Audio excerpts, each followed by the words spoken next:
Hello students, welcome to our YouTube channel Chemical Educators. तो अगर कोई नया है तो हमारा चैनल को सब्सक्राइब कीजिए, हमारे पुराने वीडियोज जाके देखिए और उसको लाइक कीजिए। हमने केमिकल बॉन्डिंग और काइनेटिक्स का क्लास शुरू कर दिया है और अभी पीरियोडिक क्लासिफिकेशन का भी क्लास शुरू हो गया है। तो आप लोग जाके क्लास देखिए, अगर अच्छा लगा लाइक कीजिए और अपना वैल्यूएबल कमेंट हमें दीजिए। तो मैं आपको केमिकल काइनेटिक्स पढ़ा रहा था। तो केमिकल काइनेटिक्स में हम प्रीवियस क्लास में पैरेलल रिएक्शन तक हम पढ़ लिए थे। तो आज हम क्या पढ़ेंगे? आज हम पढ़ेंगे सीक्वेंशियल रिएक्शन और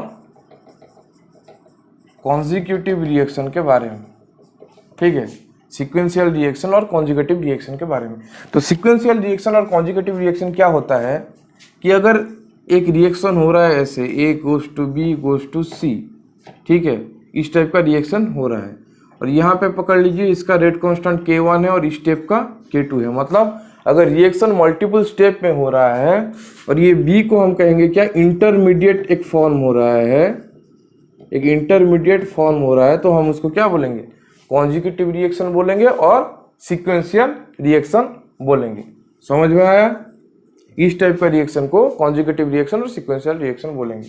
तो देखिए, अगर K1 इक्वल टू K2 हो गया, पर अगर K1 इक्वल टू K2 हो गया तो ये रिएक्शन सिंगल स्टेप ही हो जाएगा। ये रिएक्शन सिंगल स्टेप ही हो जाएगा। कैसे? क्योंकि K1 और K2 अगर सेम हो गया मतलब ये सिंगल स्टेप रिएक्शन, मतलब A to C type reaction हो जाएगा। ये इंटरमीडिएट और एग्जिस्ट नहीं करेगा, क्योंकि जितना इंटरमीडिएट बन रहा होगा उतना स्पीड में ही वो डिकम्पोज होके प्रोडक्ट हो रहा है, तो वो सिंगल स्टेप रिएक्शन जैसा हो जाएगा।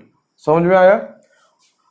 पर अगर K1 और K2 सेम नहीं हुआ, K1 और K2 अगर डिफरेंट हो गया तो वो हो जाएगा हमारा कॉन्जुगेटिव रिएक्शन और उसको हम मल्टी स्टेप रिएक्शन भी बोल सकते हैं। ठीक है, तो जितने भी कॉम्प्लेक्स रिएक्शन रहते हैं, पैरेलल रिएक्शन और रिवर्सिबल कुछ को छोड़ देने के बाद मैक्सिमम रिएक्शन हमारा क्या रहते हैं? Conjugative reaction. और जो चेन रिएक्शन भी रहते हैं, जो चेन रिएक्शन रहते हैं जो कि मेनली फ्री रेडिकल मैकेनिज्म में होता है, वो भी कॉन्जुगेटिव रिएक्शन के अंडर ही आते हैं। ठीक है, तो आज हम कॉन्जुगेटिव रिएक्शन का कैसा मैकेनिज्म होता है, उसके लिए एक्सप्रेशन क्या क्या होगा वो हम पढ़ेंगे। यहां तक लिख लीजिए।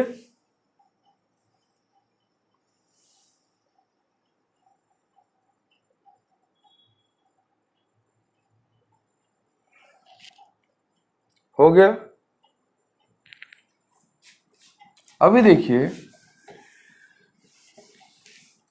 हम जो रिएक्शन लिख रहे थे, क्या लिख रहे थे? ए बी को जा रहा है, बी सी को जा रहा है, इसका रेट कांस्टेंट K1, इसका रेट कांस्टेंट हम लिख रहे थे क्या, K2। ठीक है, तो अगर हम पकड़ लें कि जब टाइम t इक्वल टू 0 है, रिएक्टेंट का इनिशियल कॉन्सेंट्रेशन A है, तो इनका कितना होगा? 0 0, क्योंकि रिएक्शन स्टार्ट नहीं हुआ है। ठीक है, पर जब रिएक्शन स्टार्ट हो गया मतलब एक t टाइम पकड़ लेते हैं, उधर हम बोलेंगे कि क्या x A बचा है, उधर हम पकड़ लेंगे क्या कि let x amount of A बचा है, y amount of B form हुआ है और उसके बाद z amount of C form हुआ है। मतलब कॉन्सेंट्रेशन ऑफ A x है, B y है और C z है, ऐसे अगर पकड़ लेते हैं तो ये हो जाएगा टाइम t में। तो अभी हमें क्या करना है? पहले हमें कॉन्सेंट्रेशन ऑफ A निकालना है। पहले हमें निकालना है कॉन्सेंट्रेशन ऑफ A, जिसको हम क्या लिख सकते हैं? x। उसके लिए एक्सप्रेशन क्या होगा, उसके लिए एक्सप्रेशन क्या होगा वो निकालना है। ठीक है, और एक चीज एक बोल देता हूं कि ये जो स्टेप हो रहा है, मोर देन वन स्टेप हो रहा है, तो जो स्लोएस्ट स्टेप होगा, जो हमारा स्लोएस्ट स्टेप होगा वही हमारा रेट डिटरमाइनिंग स्टेप होगा। वही हमारा क्या, रेट डिटरमाइनिंग स्टेप होता है। तो ये कैसे होता है, क्या हो रहा है, ये हम बाद में पढ़ेंगे। ठीक है, तो समझ में आया? टी टाइम में एक्स वाई और जेड कॉन्सेंट्रेशन। ठीक है, अभी देखिए हम आगे चलते हैं, कॉन्सेंट्रेशन ऑफ ए कैसे निकालेंगे। तो कॉन्सेंट्रेशन ऑफ ए निकालने के लिए हम क्या लेंगे, हमें पता है कि रेट ऑफ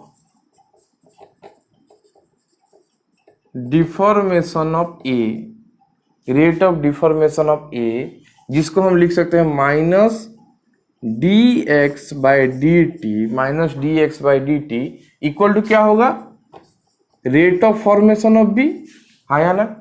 जितना ए डिफॉर्म हो रहा है उतना ही हमारा बी का कुछ फॉर्मेशन हो रहा है, तो इसको हम लिख सकते हैं क्या, K1 इंटू बी का कॉन्सेंट्रेशन।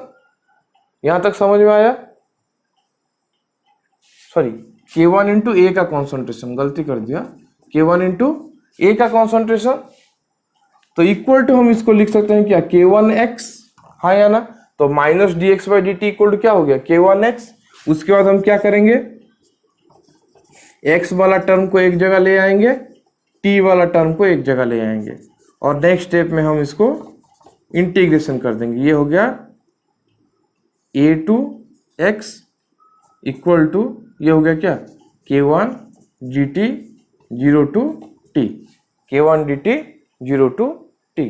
तो उसका जब हम इंटीग्रेशन कर देंगे तो क्या हो जाएगा, ये पता है आपको dx बाई एक्स का इंटीग्रेशन क्या होता था रे, dx बाई एक्स का इंटीग्रेशन, और माइनस है तो dx बाई एक्स का इंटीग्रेशन होगा ln x a2x equal to K1 t 0 to t। यहां तक लिख लीजिए।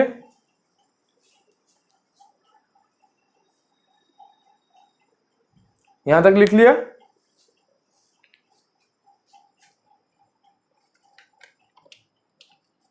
उसके बाद हम आगे बढ़ेंगे, यहां तक तो लिख लिया होगा आप लोगों ने, इसलिए इरेज कर दिया है। उसके बाद आगे जब बढ़ेंगे तो ये हो जाएगा क्या, minus ln x minus ln a equal to K1 t minus 0। Minus को निकाल देंगे तो ये हो जाएगा ln a minus ln x equal to K1 t। That imply, जिसको हम लिख सकते हैं ln a by x equal to K1 t। Ln a by x equal to क्या हो जाएगा, K1 t। समझ में आया, ठीक है। उसके बाद हम आगे बढ़ते हैं, इसको हम लिख सकते हैं क्या, ln x by a equal to K1 t लिख सकते हैं। That implies x by a क्या हो जाएगा, minus K1 t, e to power minus K1 t। That implies हमें x मतलब a का कॉन्सेंट्रेशन क्या मिल जाएगा, K1 t। और इसको हम ऐसे भी लिख सकते हैं a का कॉन्सेंट्रेशन एट टाइम t, और a सिर्फ भी लिख सकते हैं minus K1 t, a into e to power minus K1 t। ये मिल गया हमें किसका एक्सप्रेशन, ये मिल गया हमें a का एक्सप्रेशन, ठीक है। लिख लीजिए यहां तक।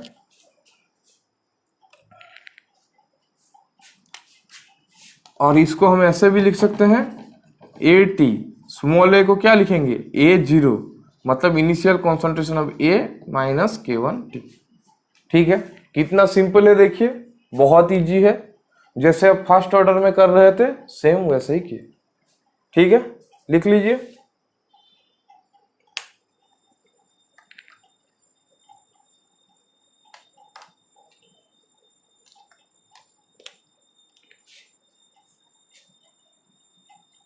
नेक्स्ट चलते हैं,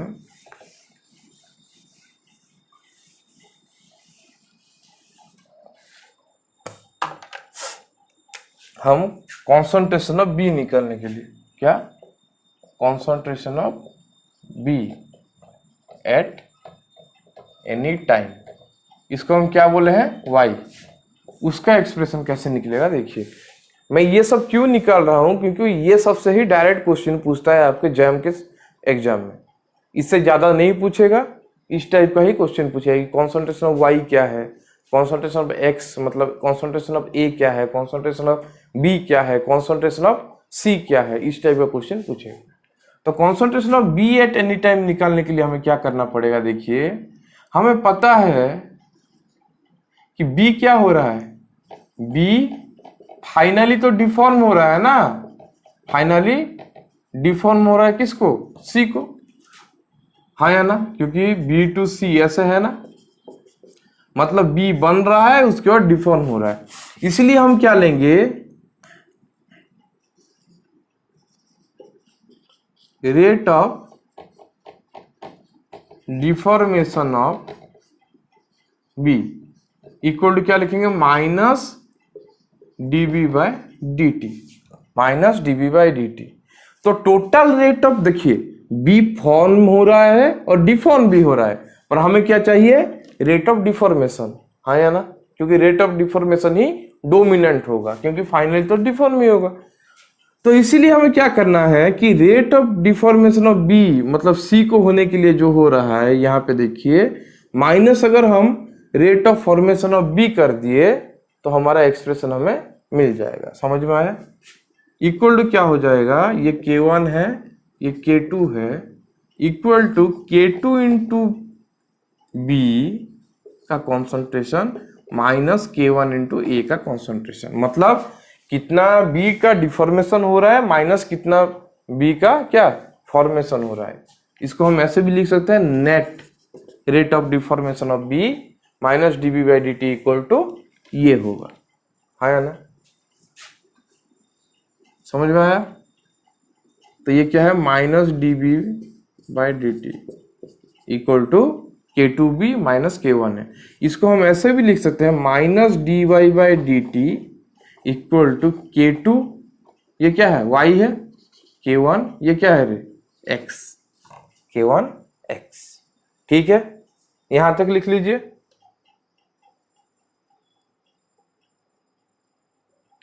लिख लिया। उसके बाद हम K1x को क्या लिख सकते हैं, K2y minus K1 into a into e to power minus K1t, ये हमें पहले से मिला था तो ये वाला लिख लिया, समझ में आया। अभी हम क्या करेंगे, अगर इसको उस साइड ले जाए तो ये एक इक्वेशन हो जा रहा है क्या, डी वाई, इसको रीअरेंज करने से d y by D t plus K2y equal to K1 a e to power minus K1t, ये वाला एक्सप्रेशन आ रहा है। ये है एक डिफरेंशियल इक्वेशन, क्या है, डिफरेंशियल इक्वेशन। तो डिफरेंशियल इक्वेशन को कैसे सॉल्व करते हैं वो मैं अभी बताता हूं, इतना लिख लीजिए, उसके बाद मैं आपको डिफरेंशियल इक्वेशन को कैसे सॉल्व करते हैं बताऊंगा।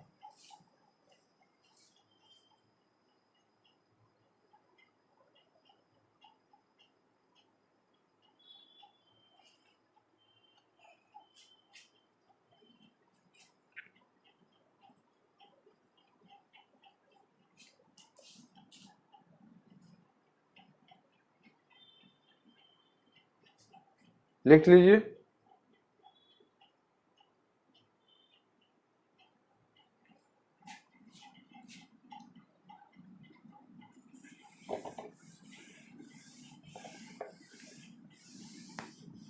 अभी देखिए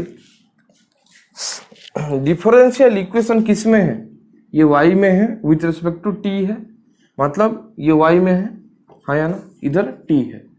तो क्या होता है कि जो ऊपर होता है y ना, उसका जो क्या रहता है कोफिशिएंट रहता है, उससे हम एक फैक्टर निकालते हैं, इंटीग्रेटिंग फैक्टर।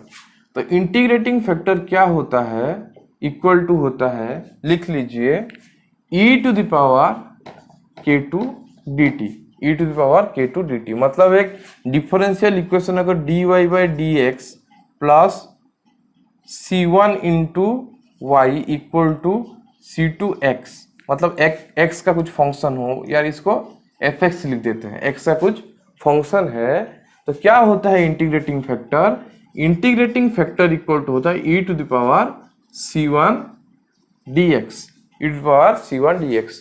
तो इधर dx के जगह क्या है, dx के जगह dt है और y तो है ही, तो क्या हो जाएगा, ये C1 के जगह पे है K2, तो इंटीग्रेशन ऑफ K2 dt हो जाएगा इंटीग्रेटिंग फैक्टर, ठीक है।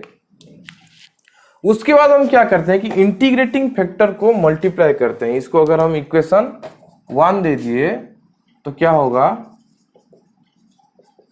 Multiplying integrating factor to equation 1, मतलब दोनों साइड पे मल्टीप्लाई करते हैं। क्यों करते हैं ये मैं आपको आगे दिखाता हूँ।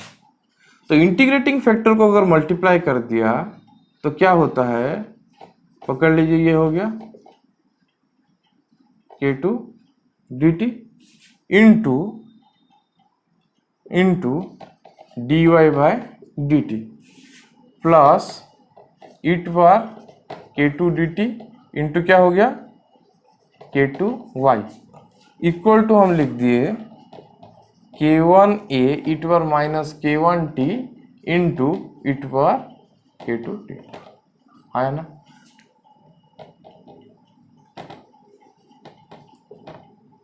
तो e टू पावर k2t का इंटीग्रेशन क्या होगा, इसको हम लिख सकते हैं k2t, लिख सकते हैं ना, dy by dt plus e to power k2t k2 into y equal to k1 minus k1t e to power k2t। ये हो गया एक्सप्रेशन। तो अभी देखिए ये कौन सा फॉर्म है, ये ऐसे हम इसको लिख सकते हैं कि ये है d by D t of y into e to power k2t, हाँ या ना। क्योंकि अगर हम d by D t of y into e to power k2t करते हैं ना, इक्वल टू क्या हो जाएगा, पहले dy by D t into e to power k2x, और एक हो जाएगा y into d by D t of क्या हो जाएगा ई टू पावर k2t, हाँ या ना। तो इसका जो डेरिवेटिव होगा वो क्या होगा, इसके साथ सेम हो जाएगा। इसीलिए इंटीग्रेटिंग फैक्टर मल्टीप्लाई करते हैं, मतलब कहीं पे भी अगर इंटीग्रेटिंग फैक्टर मल्टीप्लाई किया ना, और यहाँ पे y है, पकड़ लीजिए y और उस इंटीग्रेटिंग फैक्टर का डेरिवेटिव होगा वो, ठीक है, इक्वल टू हो जाएगा ये k1a e to the power k2 minus k1t, k2 minus k1t, ठीक है। यहाँ तक तो समझ में आ गया होगा। उसके बाद क्या करेंगे हम, x वाला टर्म y वाला टर्म को एक जगह कर देंगे और t वाला को, मतलब इसको क्या करेंगे हम ऐसे लिख देंगे d of y e to power k2t, t को dt को उधर ले जाएंगे तो क्या हो जाएगा, equal to k1a e to power k2 minus k1t dt, ठीक है। यहां तक लिख लीजिए, ये वाला मत लिखिए, ये समझने के लिए लिखा था मैं, समझाने के लिए आप लोगों को, तो इधर तक लिख लीजिए। बहुत इजी स्टेप है, स्टेप बाय स्टेप लिखिए, बहुत इजी लगेगा ये।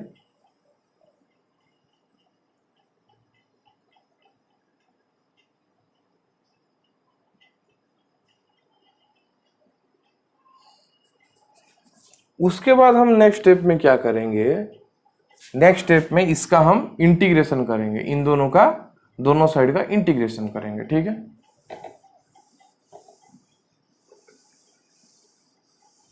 तो अगर बोथ साइड को हमने इंटीग्रेशन कर दिया तो हमें क्या मिलेगा, that implies integration of dy e to power k2t equal to k1 और a तो कांस्टेंट है, integration of e to power k2 minus k1t dt, हाँ है ना। उसके बाद लिमिट अगर हम देखेंगे तो इनिशियली y का कॉन्सेंट्रेशन क्या था, 0 था, उसके बाद t टाइम में y है, वैसे ही 0 टू t हो जाएगा किसका, टाइम का। तो दैट इंप्लाई ये हो जाएगा d है उसके आगे इंटीग्रेशन है, तो क्या हो जाएगा, टोटली ये दोनों कैंसल आउट हो जाएंगे, तो ये हो जाएगा k2t 0 to y equal to k1a into क्या होगा, e to power k2 minus k1t divided by k2 minus k1 0 to t, limit पड़ गया, ठीक है। तो उसको हम लिख सकते हैं डॉट इम्प्लाइज, ये हो जाएगा क्या, y e to power k2t minus 0 equal to k1a, पहले t वैल्यू पुट कर दिया divided by k2 minus k1 को मैंने बाहर ले आया, K2 माइनस K1 को मैं बाहर ले आया, तो पहला क्या हो जाएगा term e to power K2 minus K1 into t, second हो जाएगा e टू पावर 0, है ना। तो दैट इम्प्लाइज हम लिख सकते हैं y into e to power K2t equal to K1a divided by K2 minus K1, ये हो जाएगा e to the power K2 minus K1 t minus 1, हो गया। तो यहां तक आप लिख लीजिए, बहुत इजी है, इसका इंटीग्रेशन कर दिया, लिमिट पुट कर दिया।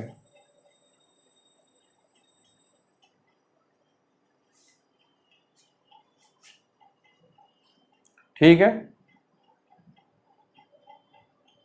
इरेज कर रहा हूं।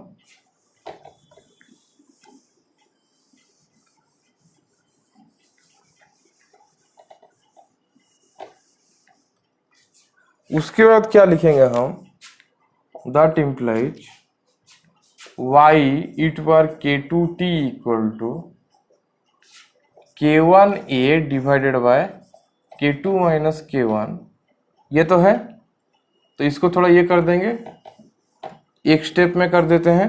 y इक्वल टू क्या हो जाएगा, K1a divided by K2 minus K1, ये हो जाएगा e to the power K2 minus K1 t minus 1 divided by e to the power K2t, e to the power K2t, हाँ या ना।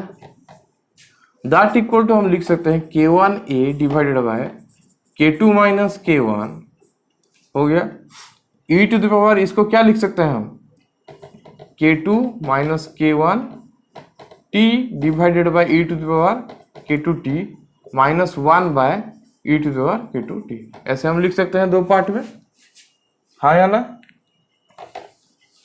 उसके बाद और सिंप्लीफाई कर देंगे तो क्या हो जाएगा, K1a divided by K2 minus K1, K2 minus K1, ये हो जाएगा क्या, e to the power K2 minus K1 minus K2t minus e to the power minus K2t, हाँ या ना। दैट इक्वल टू हम लिख सकते हैं K1a divided by K2 minus K1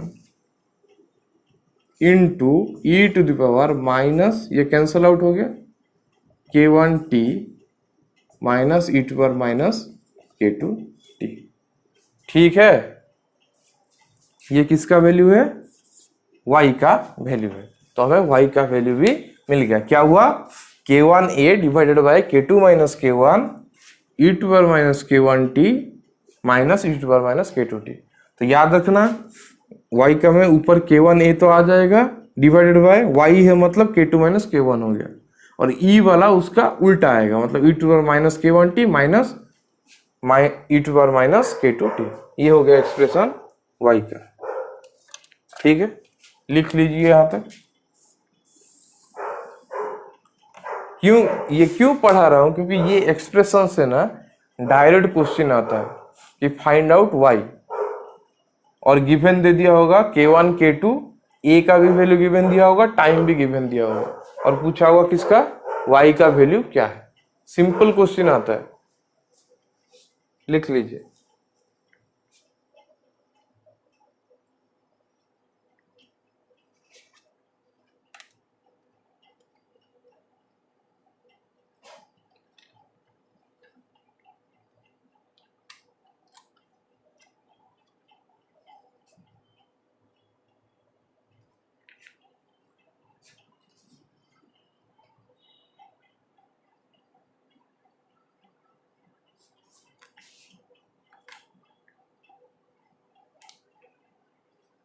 लिख लिया, अभी इरेज करता हूं।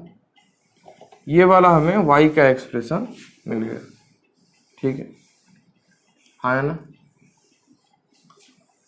अभी मुझे कोई पूछेगा कि z का एक्सप्रेशन क्या हो, तो हमें पता है क्या एक्सप्रेशन फॉर z, मतलब c का कॉन्सेंट्रेशन एट एनी टाइम, जिसको हम क्या लिख सकते हैं, z भी लिख सकते हैं। ठीक है, तो उसका क्या है वैल्यू, मतलब हमें पूछेगा तो हम क्या बोल सकते हैं, a equal to x plus y plus z हम बोल सकते हैं, है ना। मतलब total initial concentration equal to क्या हो जाएगा, concentration of a at any time, concentration of b at any time and concentration of c at any time, है ना। तो दैट इंप्लाइज हम क्या लिख सकते हैं कि z equal to a minus x minus y, है ना। तो a को तो हमने क्या लिख लिया, a लिख लिया, x का वैल्यू क्या है, x का वैल्यू क्या था रे, k1a into e to minus k1t, हाँ या ना, ये वैल्यू तो हमने निकाला था, ठीक है। इसका वैल्यू क्या था a का, sorry a into e to minus k1t, ठीक है। और उसके बाद हमने y का वैल्यू निकाला है minus k1a divided by k2 minus k1 e to minus k1t minus e to minus k2t। ये तो हमने क्या किया था, खुद डिराइव किया है। तो यहां तक समझ में आया क्या हुआ है, बहुत इजी है, लिख लीजिए।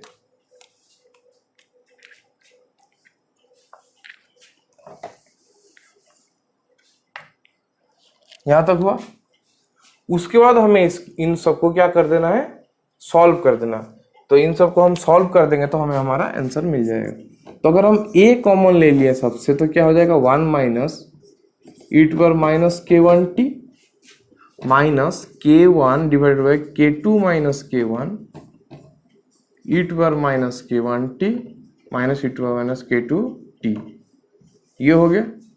अभी इसको हम सॉल्व कर देते हैं, इन दोनों को हम सॉल्व कर देते हैं। तो ये हो जाएगा a इंटू 1 माइनस, अगर हम एलसीएम ले लिए क्या, k2 माइनस k1 तो ये क्या हो जाएगा, क्या हो जाएगा रे, e to the power minus k1t, हाँ या ना, e to power minus k1t।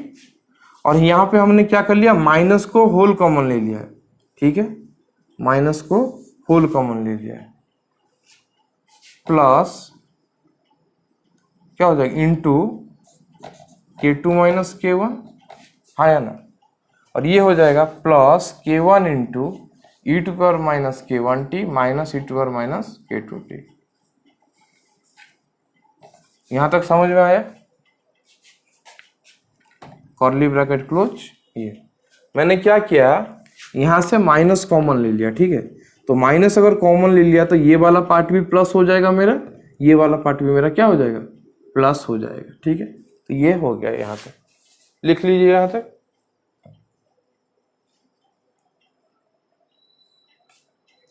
लिख लिया।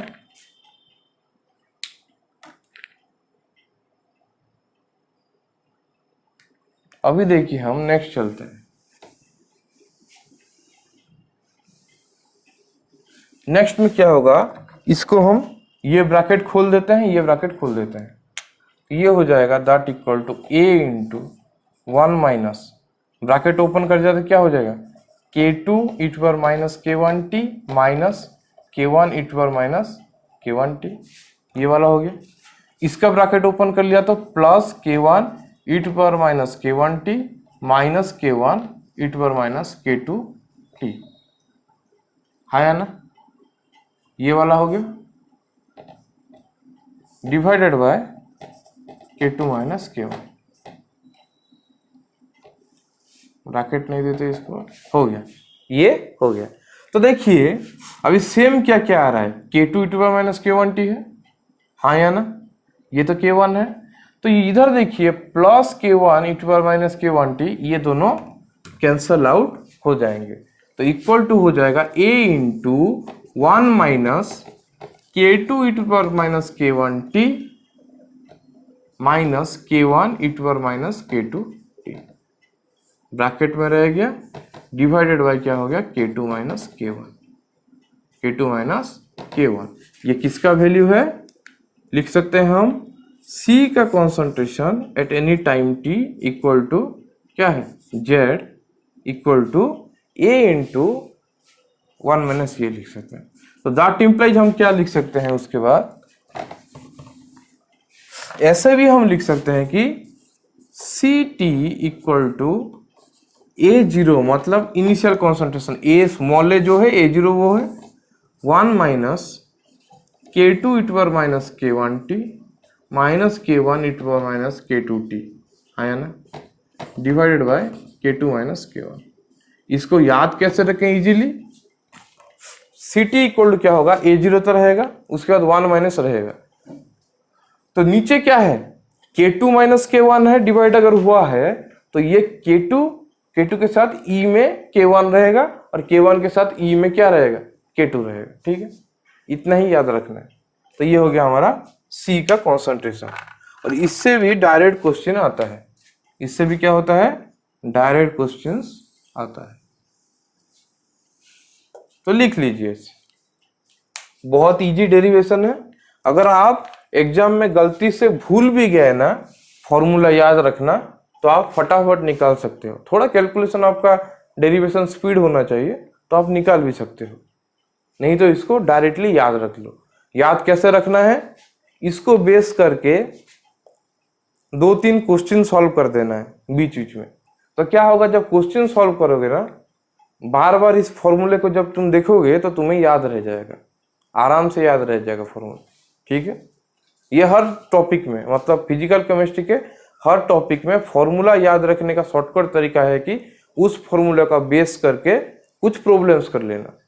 ठीक है, एक बार करोगे, 2 बार करोगे, अभी पकड़ लीजिए 1 महीने बाद, मतलब 1 हफ्ते बाद फिर से एक बार कर लिया, उसके बाद 1 महीने बाद एक बार फिर से कर लिया, तो ये रिमाइंड होता रहेगा और कुछ दिनों बाद आपको आराम से सब फॉर्मूला याद रह जाएगा और कभी भूलोगे भी नहीं। इसलिए प्रॉब्लम प्रैक्टिस जरूरी है। ठीक है, यहां तक लिख लीजिए।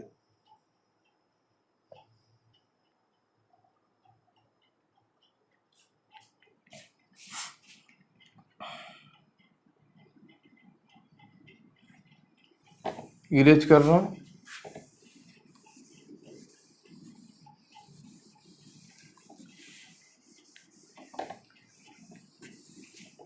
उसके बाद हम एक पढ़ेंगे क्वेश्चन में, क्या पढ़ेंगे, for a consecutive reaction find time at which B will be maximum. Find the time at which B will be maximum and also find out B max। मतलब जो कॉन्जुगेटिव रिएक्शन दिया है वही सेम रिएक्शन है, नहीं लिख रहा हूं फिर से, ABC, उसमें बोला है कि टाइम मतलब T मैक्स निकालो और B मैक्स निकालो। तो अभी हम वही सॉल्व करते हैं। ठीक है,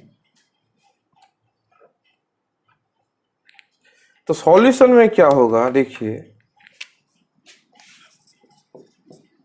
हमें पता है कि जहां पे मैक्सिमम होगा, अगर B का कॉन्सेंट्रेशन मैक्सिमम होगा तो हमें पता है कि DB का कॉन्सेंट्रेशन बाय DT क्या हो जाएगा, 0 हो जाएगा। हाँ या ना, मैक्सिमम भी हो सकता है और मिनिमम भी हो सकता है, दोनों जगह पे DB बाई DT क्या हो जाएगा, 0 हो जाएगा। तो पहले हम क्या करेंगे, DB बाई DT को 0 करके टाइम निकालेंगे, उसके बाद हम चेक करेंगे कि वो मैक्सिमम है या मिनिमम है। ठीक है, और मैक्सिमम के लिए कंडीशन क्या होता था, d²B by DT² less than 1 होता था। ठीक है,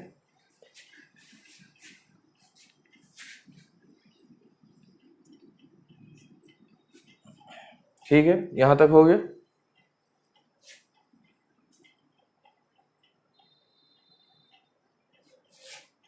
तो हम अगर डायरेक्ट भी इसको 0 पुट कर देना तो हमें हमारा आंसर मिल जाएगा। ठीक है,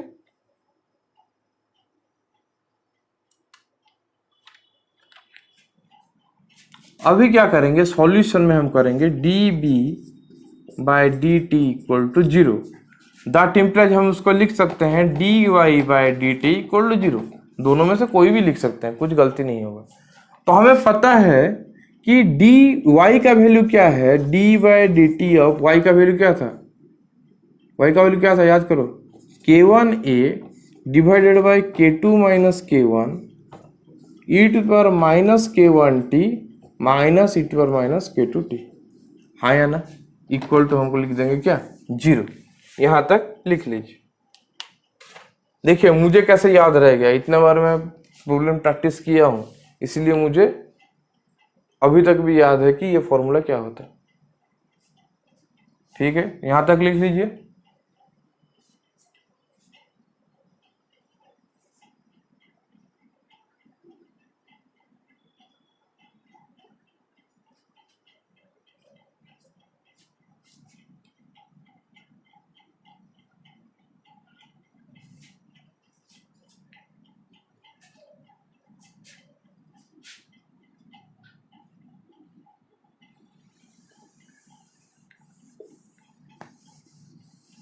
अभी देखिए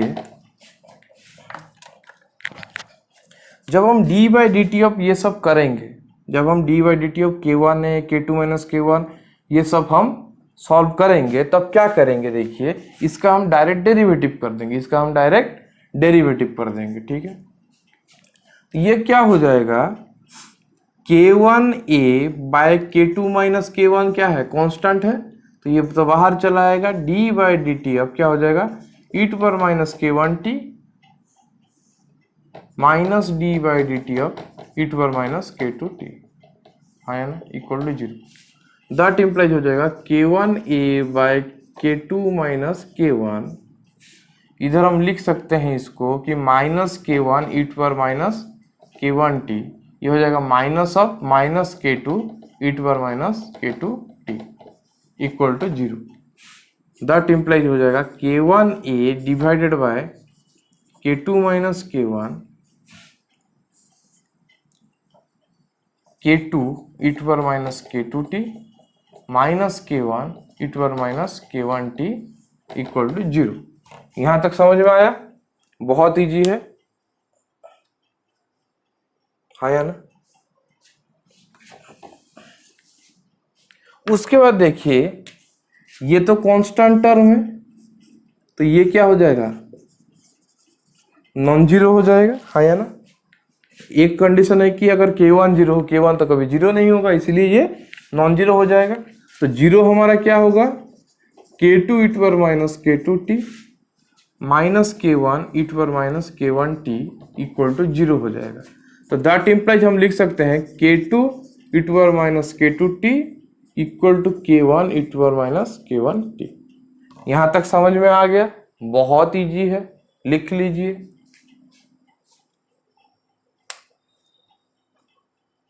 ठीक है,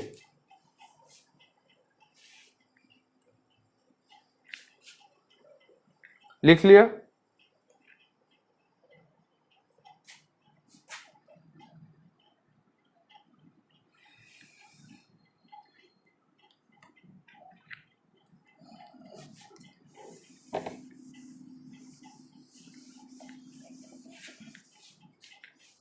उसके बाद हम क्या लिखेंगे, देखिए यहां इसके बाद हम लिख सकते हैं कि e to power minus k2 t divided by e to power minus k1 t, इधर इसको इस साइड ले आया, equal to k1 by k2, हम ऐसे लिख सकते हैं। तो that implies e to power minus k2 plus k1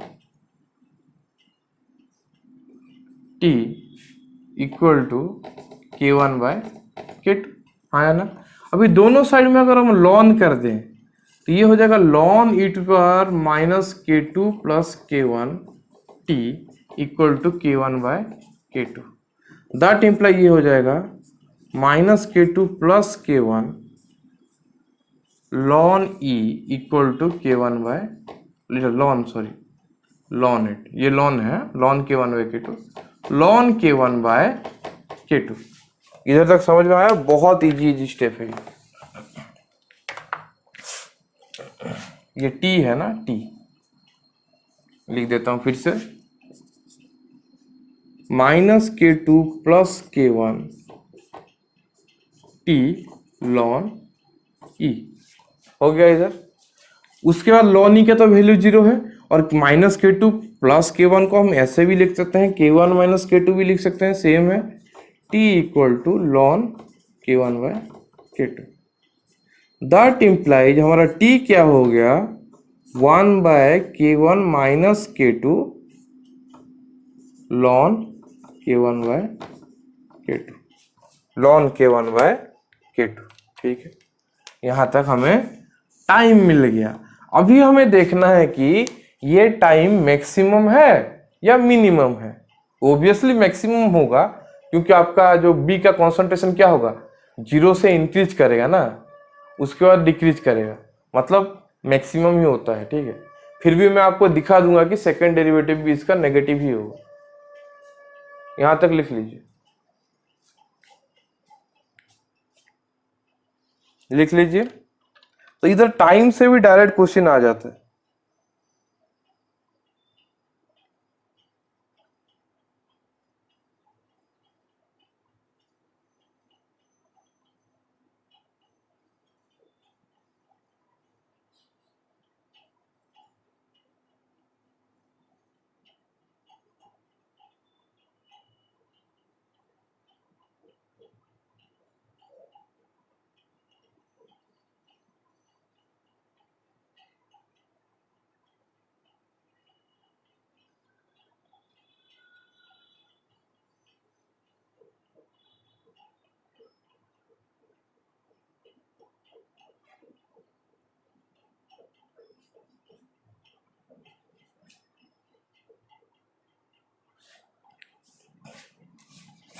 ठीक है, हो गया।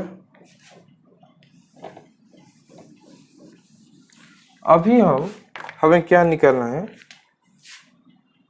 D square Y by D T square, ये तो निकालना ही है। तो इसको इजी करने के लिए मैं क्या करता हूं,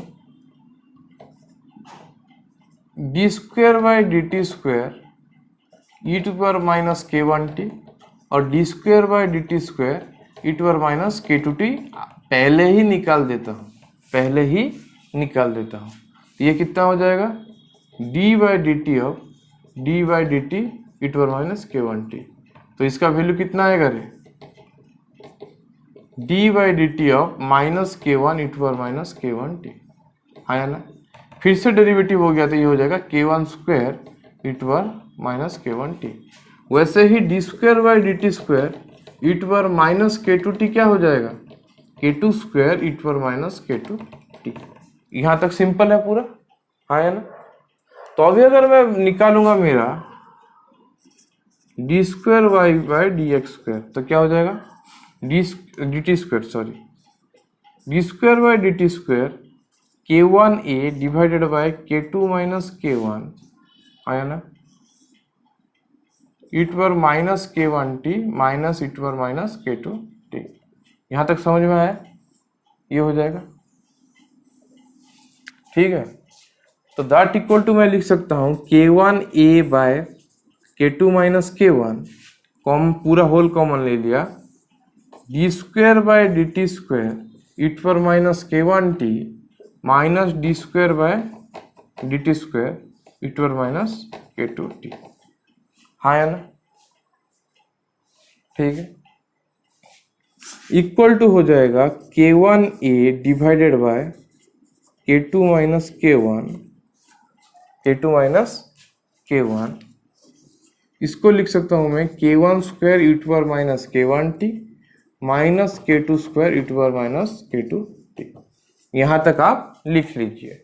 उसके बाद क्या करते हैं कि ये जो है एट टाइम जो t है, मतलब जो t हमें मिला है जहां पे dy बाई डी टी 0 हुआ है, वो टाइम इधर हम पुट करेंगे और देखेंगे कि क्या है, ये वाला 0 हो रहा है, ये वाला 0 हो रहा है, नेगेटिव हो रहा है या पॉजिटिव हो रहा है।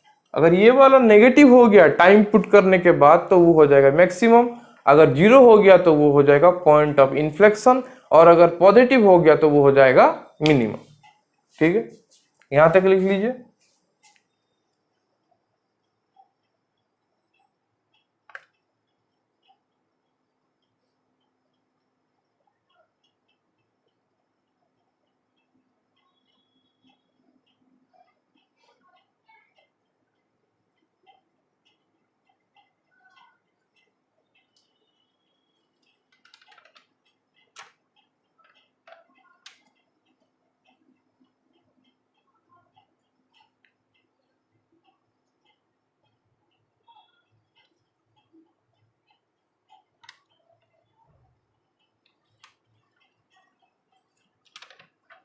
लिख लिया।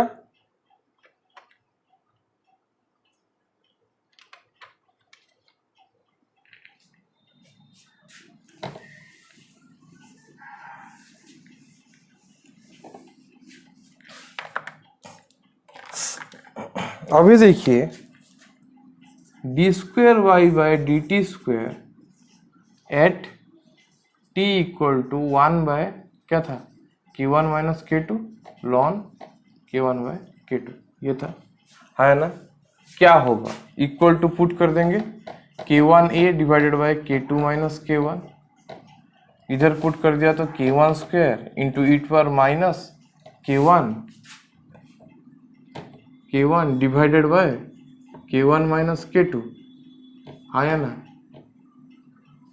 लॉन K1 बाय K2, ये एक हो गया लॉन K1 बाय K2, ये एक वाला पार्ट हो गया। और एक हो गया minus K2 square e power minus K2 by K1 minus K1 minus K2 lawn K1 by K2, ये हो गया। दैट इक्वल टू हम लिख सकते हैं इसको K1A divided by K2 minus K1 square e to the power minus को इसको प्लस कर दिया K1 by K2 minus K1 लॉन K1 by K2 minus K2 square e to the power K2 by K2 minus K1 लॉन K1 by K2, हो गया इधर।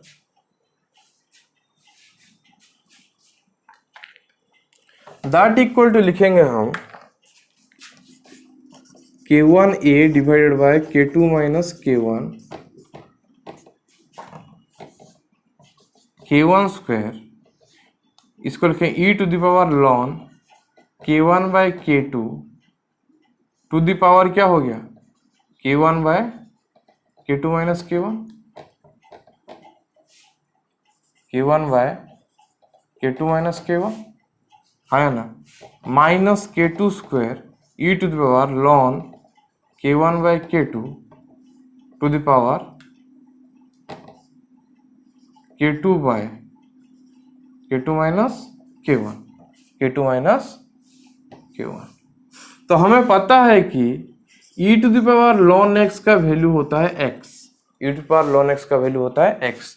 तो हम इसको लिख सकते हैं K1A divided by K2 minus K1, ये हो जाएगा K1 square into K1 by K2 to the power K1 by K2 minus K1, आया ना, minus K2 square e to ये लॉन, ये हो जाएगा K1 by K2 by K2 minus K1, यहाँ तक लिख लीजिए, यहाँ तक लिख लीजिए। सिंपल मैथमेटिक्स है, ज़्यादा कुछ नहीं किया है, सिर्फ इसको क्या कर दिया, पावर कर दिया, तो ये वाला डायरेक्ट आ जाएगा x, यहाँ पे जैसे लिखा है वैसा वैल्यू आ जाएगा, लिख दीजिए।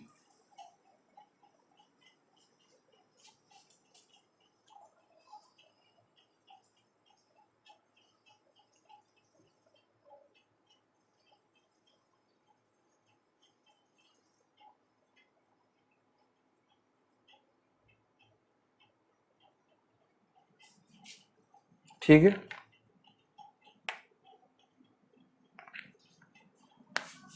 इरेज करूं, करता हूं इरेज।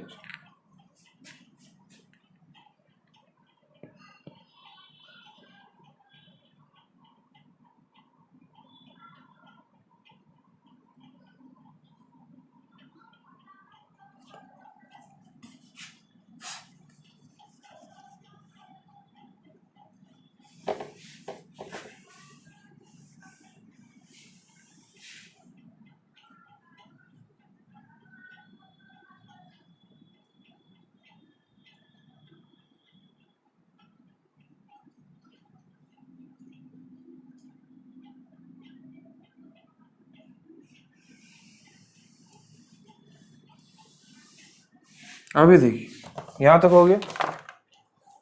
अभी हमें मिल गया ये d square Y by D T square मिल गया है। ए टी इक्वल टू क्या मिला है, 1/k1 माइनस k2, ये लिख देना आप k1/k2 यहाँ पे मिल गया है। अभी क्या है, इसको और लिखेंगे तो क्या हो जाएगा, D square Y by D T square at T equal to 1/k1 minus k2 लॉन k1/k2 इक्वल टू क्या हो रहा है, k1a divided by k2 minus k1। अंदर से अगर कॉमन ले लिया हमने k1/k2 to the power k2 minus k1, 1/k2 minus k1, k1/k2 to the power क्या, 1/k2 माइनस k1 को हम अगर कॉमन ले लिए तो ये हो जाएगा k1 square k1/k2 to the power k1 minus k2 square k1/k2 to the power k2। ये हो गया उसका एक्सप्रेशन, ठीक है। अभी देखिए ये वाला तो पॉजिटिव टर्म होगा, मतलब सुनिए ये वाला पॉजिटिव टर्म होगा, ठीक है। तो अभी डिपेंड करेगा कि ये जो बाहर वाला टर्म है और जो अंदर वाला टर्म है उसके ऊपर डिपेंड करेगा ये पॉजिटिव होगा या नेगेटिव होगा। तो हमारा दो केस आएगा, एक आएगा केस 1 और एक आएगा केस 2। तो केस 1 में क्या होगा, k1 ग्रेटर देन k2 होगा, केस 2 में k2 ग्रेटर देन k1 होगा, ठीक है। तो जब k1 ग्रेटर देन k2 होगा तब k2 माइनस k1 क्या होगा रे, नेगेटिव होगा, k2 माइनस k1 नेगेटिव होगा, हाँ या ना। वैसे ही हमारा k1 square k1/k2 k1 minus k2 square k1/k2 k2, ठीक है। ये वाला टर्म क्या हो जाएगा, पॉजिटिव हो जाएगा। तो total D square Y by D T square क्या हो जाएगा, नेगेटिव हो जाएगा, नेगेटिव हो जाएगा या नहीं। तो ये वाला कौन सा पॉइंट है, मैक्सिमम पॉइंट है। वैसे केस 2 में अगर k2 माइनस k1 हो, k2 is greater than k1 हो गया तो k2 माइनस k1 क्या हो जाएगा, पॉजिटिव हो जाएगा। वैसे ही k1 square k1/k2 k1 minus k2 square k1/k2 to the power k2, ये वाला टर्म क्या हो जाएगा रे, ये वाला बड़ा है ये वाला छोटा है, ये वाला हो जाएगा नेगेटिव। तो D square Y by D T square क्या हो गया, लेस देन 0, मतलब मैक्सिमम। तो इन दोनों में से कोई भी केस हो हमारा d square Y by D T square negative ही हो रहा है, मतलब ये मैक्सिमम है, ये मैक्सिमम वैल्यू है, ठीक है। तो यहां तक लिख लीजिए, दो केस होगा, दोनों ही केस में ये नेगेटिव होगा, तो मैक्सिमम वैल्यू मिल गया हमें किसका, y का, समझ में आया। तो ये जो टाइम होगा वो टाइम होगा टी मैक्स, और इस टाइम में y का वैल्यू जो होगा वो होगा हमारा क्या, y मैक्स। तो इधर से हम डिराइव करेंगे अभी, ठीक है, लिख लीजिए इधर।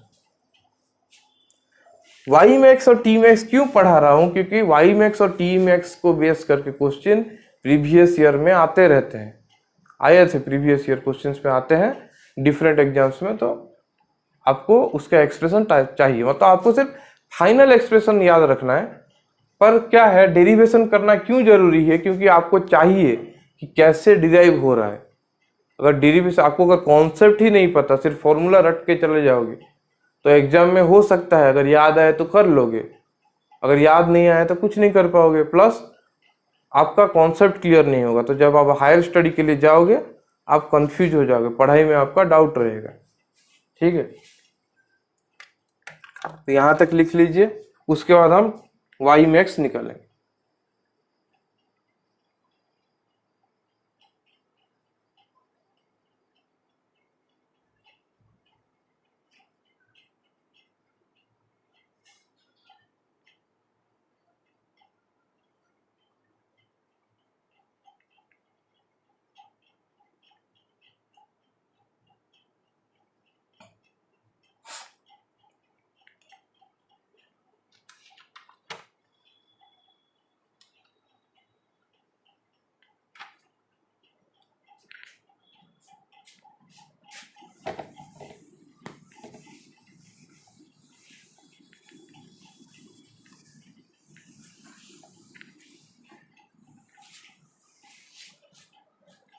ठीक है, नेक्स्ट अब चलते हैं वाई मैक्स निकालने के लिए। तो पहले देखिए टाइम क्या हो जाएगा, ये टी मैक्स इक्वल टू क्या हो जाएगा 1/k1 k2, क्योंकि जो टाइम हमने निकाला था वही हमारा टी मैक्स है। तो ये हो गया टी मैक्स का एक्सप्रेशन। ठीक है, वैसे वाई मैक्स इक्वल टू क्या होगा रे, equal to k1a divided by k2 minus k1, और क्या था अंदर ईट पर minus k1 t max minus ईट पर माइनस k2 टी मैक्स। यहां तक समझ में आया। अभी वैल्यू पुट कर देंगे टी मैक्स का, तो क्या हो जाएगा k1a by k2 minus k1 ईट पर माइनस k1 इंटू क्या होगा 1/k1 minus k2, 1/k1 minus k2 लॉन k1/k2, ये हो गया माइनस ईट पर minus k2 by k1 minus k2 लॉन k1/k2। ये हो गया, यहां तक लिख लीजिए, लिख लीजिए जल्दी। तो इसको हम क्या लिख सकते हैं, k1a divided by k2 minus k1 ईट पर lawn k1/k2 to the power क्या लिख देंगे minus k1/k1 minus k2, power हो गया ये हो गया minus e to the power लॉन k1/k2, ये हो गया minus k2 divided by k1 minus k2। यहां तक सब लिख लीजिए। ठीक है,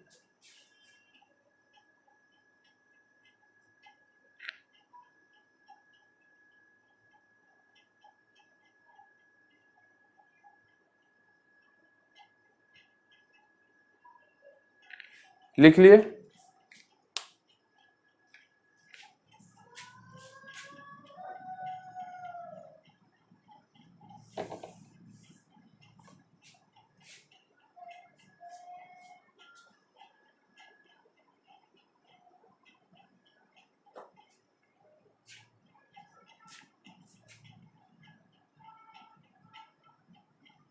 इरेज किया मैं।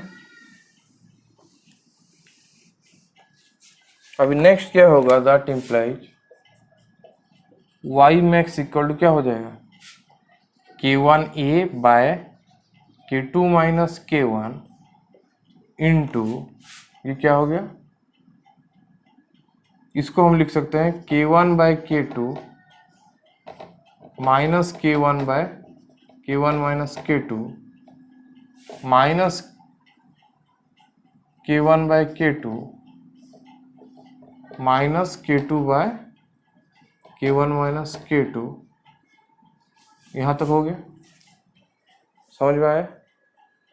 दैट इक्वल टू हम लिखेंगे k1a by k2 minus k1, इसको अगर ये कर देंगे तो ये हो जाएगा k2/k1 टू द पावर, ये प्लस में आ जाएगा k1 माइनस k2, ठीक है, माइनस k2/k1,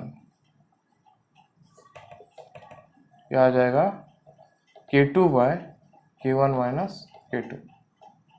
ठीक है, लिख लीजिए, यहां तक लिख लिया। उसके बाद इन दोनों में से कोई एक को हम कॉमन ले जाएंगे, मतलब हम इसको भी कॉमन ले सकते हैं, इसको भी कॉमन ले सकते हैं, कोई एक को कॉमन ले जाएंगे। हम इसको कॉमन ले जा रहे हैं, हम इसको कॉमन ले जा रहे हैं। तो क्या होगा देखिए, k1a k2 माइनस k1 कर दिया इसको, और k2/k1 k1/k1 माइनस k2 को हमने कॉमन ले लिया। तो ये हो जाएगा 1 minus k2/k1 to the power k2/k1 K1 minus K2, ये हो गया, divided by K2 by K1 to the power K1 by K1 minus K2, ये हो गया। इसको फर्दर अगर हम सॉल्व कर देंगे तो हो जाएगा K2 minus K1, K2 by K1, K1 by K1 minus K2, यहाँ तक आ गया, into 1 minus K2 by K1 to the power K2 by K1 minus K2,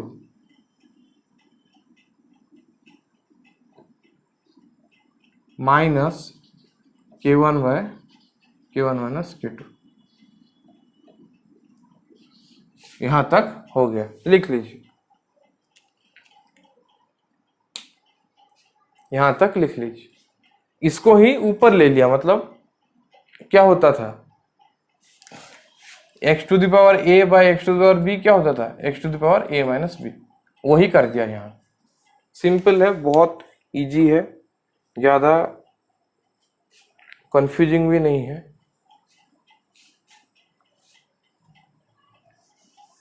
ठीक, लिख लीजिए। ये मैं आपको इलाबोरेट करके बता रहा हूँ, इसलिए इतना स्टेप हो रहा है। आप अगर कैलकुलेशन में थोड़ा साउंड हो तो आप कुछ स्टेप ओमिट करके भी जल्दी जल्दी भी कर सकते हो। ठीक है, आपको जो अच्छा लगे आप वैसा करना।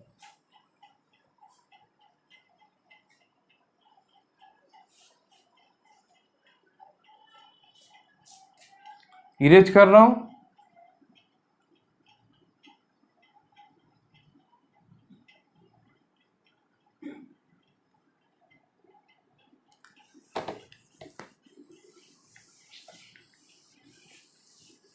नेक्स्ट स्टेप पे हम क्या करेंगे, देखिए नेक्स्ट स्टेप पे हम आगे बढ़ेंगे। तो नेक्स्ट स्टेप पे हमने क्या, y max equal to K1a K2 minus K1 K2 by K1 क्या था, K1 by K1 minus K2 इतना था, इनटू 1 माइनस ये हो गया क्या, K2 by K1 to the power K2 minus K1 by K1 minus K2, ये हो गया था। तो ये कट गया तो कितना होगा, -1, K1a K2 minus K1 K2 by K1 to the power K1 by K1 minus K2, है ना। और ये हो गया 1 माइनस K2 बाय K1 का -1, ठीक है, K2 बाय K1 का -1। तो इसको हम लिख सकते हैं K1 बाय K2, तो K1a by K2 minus K1 K2 by K1 to the power K1 by K1 minus K2, ये हो गया 1 minus K1 by K2, 1 minus K1 by K2, ठीक है, यहाँ तक लिख लीजिए।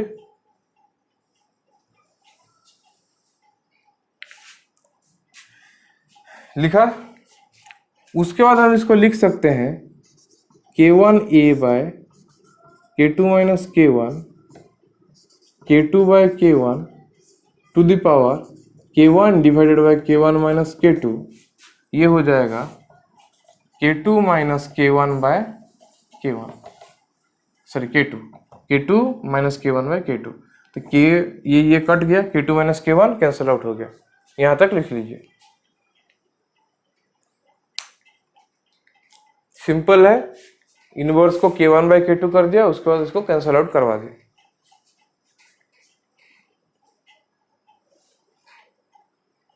ये आ गया वाई मैक्स का वैल्यू आ गया, जल्दी निकल जाएगा वाई मैक्स का वैल्यू।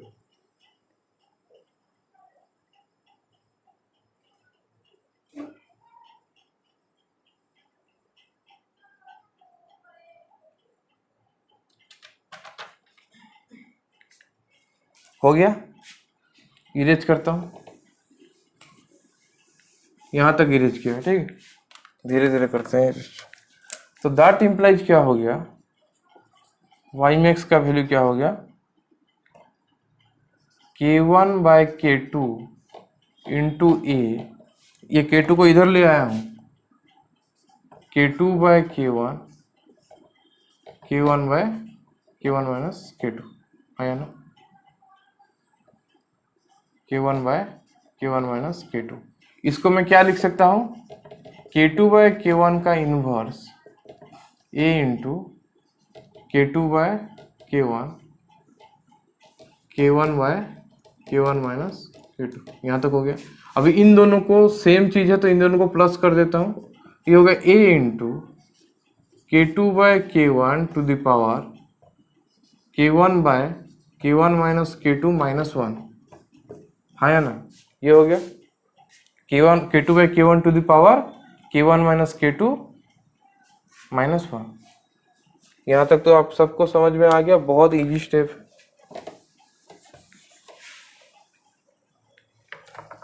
तो इसको मैं क्या लिखूं, A K2 बाय K1, ये हो जाएगा K1 इधर इसको ले आएंगे minus K1 plus K2 by K1 minus K2, cut cancel out. That implies हो गया y max equal to A into K2 by K1 to the power K2 divided by K1 minus K2, K2 divided by K1 minus K2, ठीक है।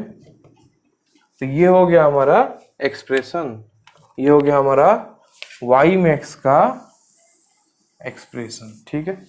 y max equal to हो गया A into, उसके बाद याद रखना K2 बाय K1 है तो ऊपर हो जाएगा K2 divide by K1 minus K2, ठीक। यहां तक लिख लीजिए, आप लोग लिख लीजिए जल्दी।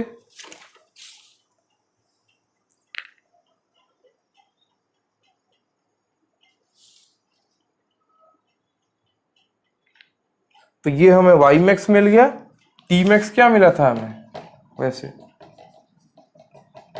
t मैक्स इक्वल टू हमें मिला था 1 bye K1 minus K2 lawn K1 by K2।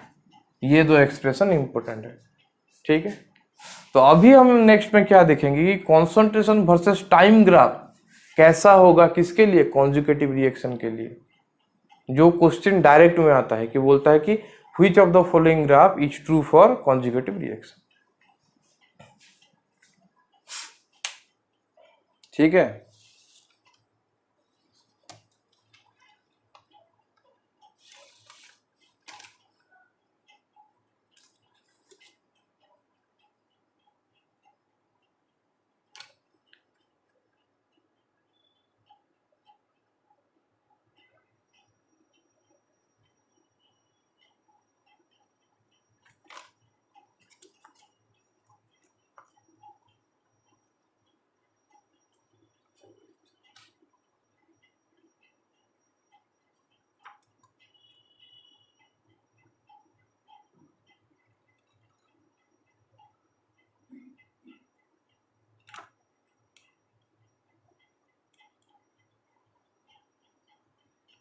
लिख लीजिए।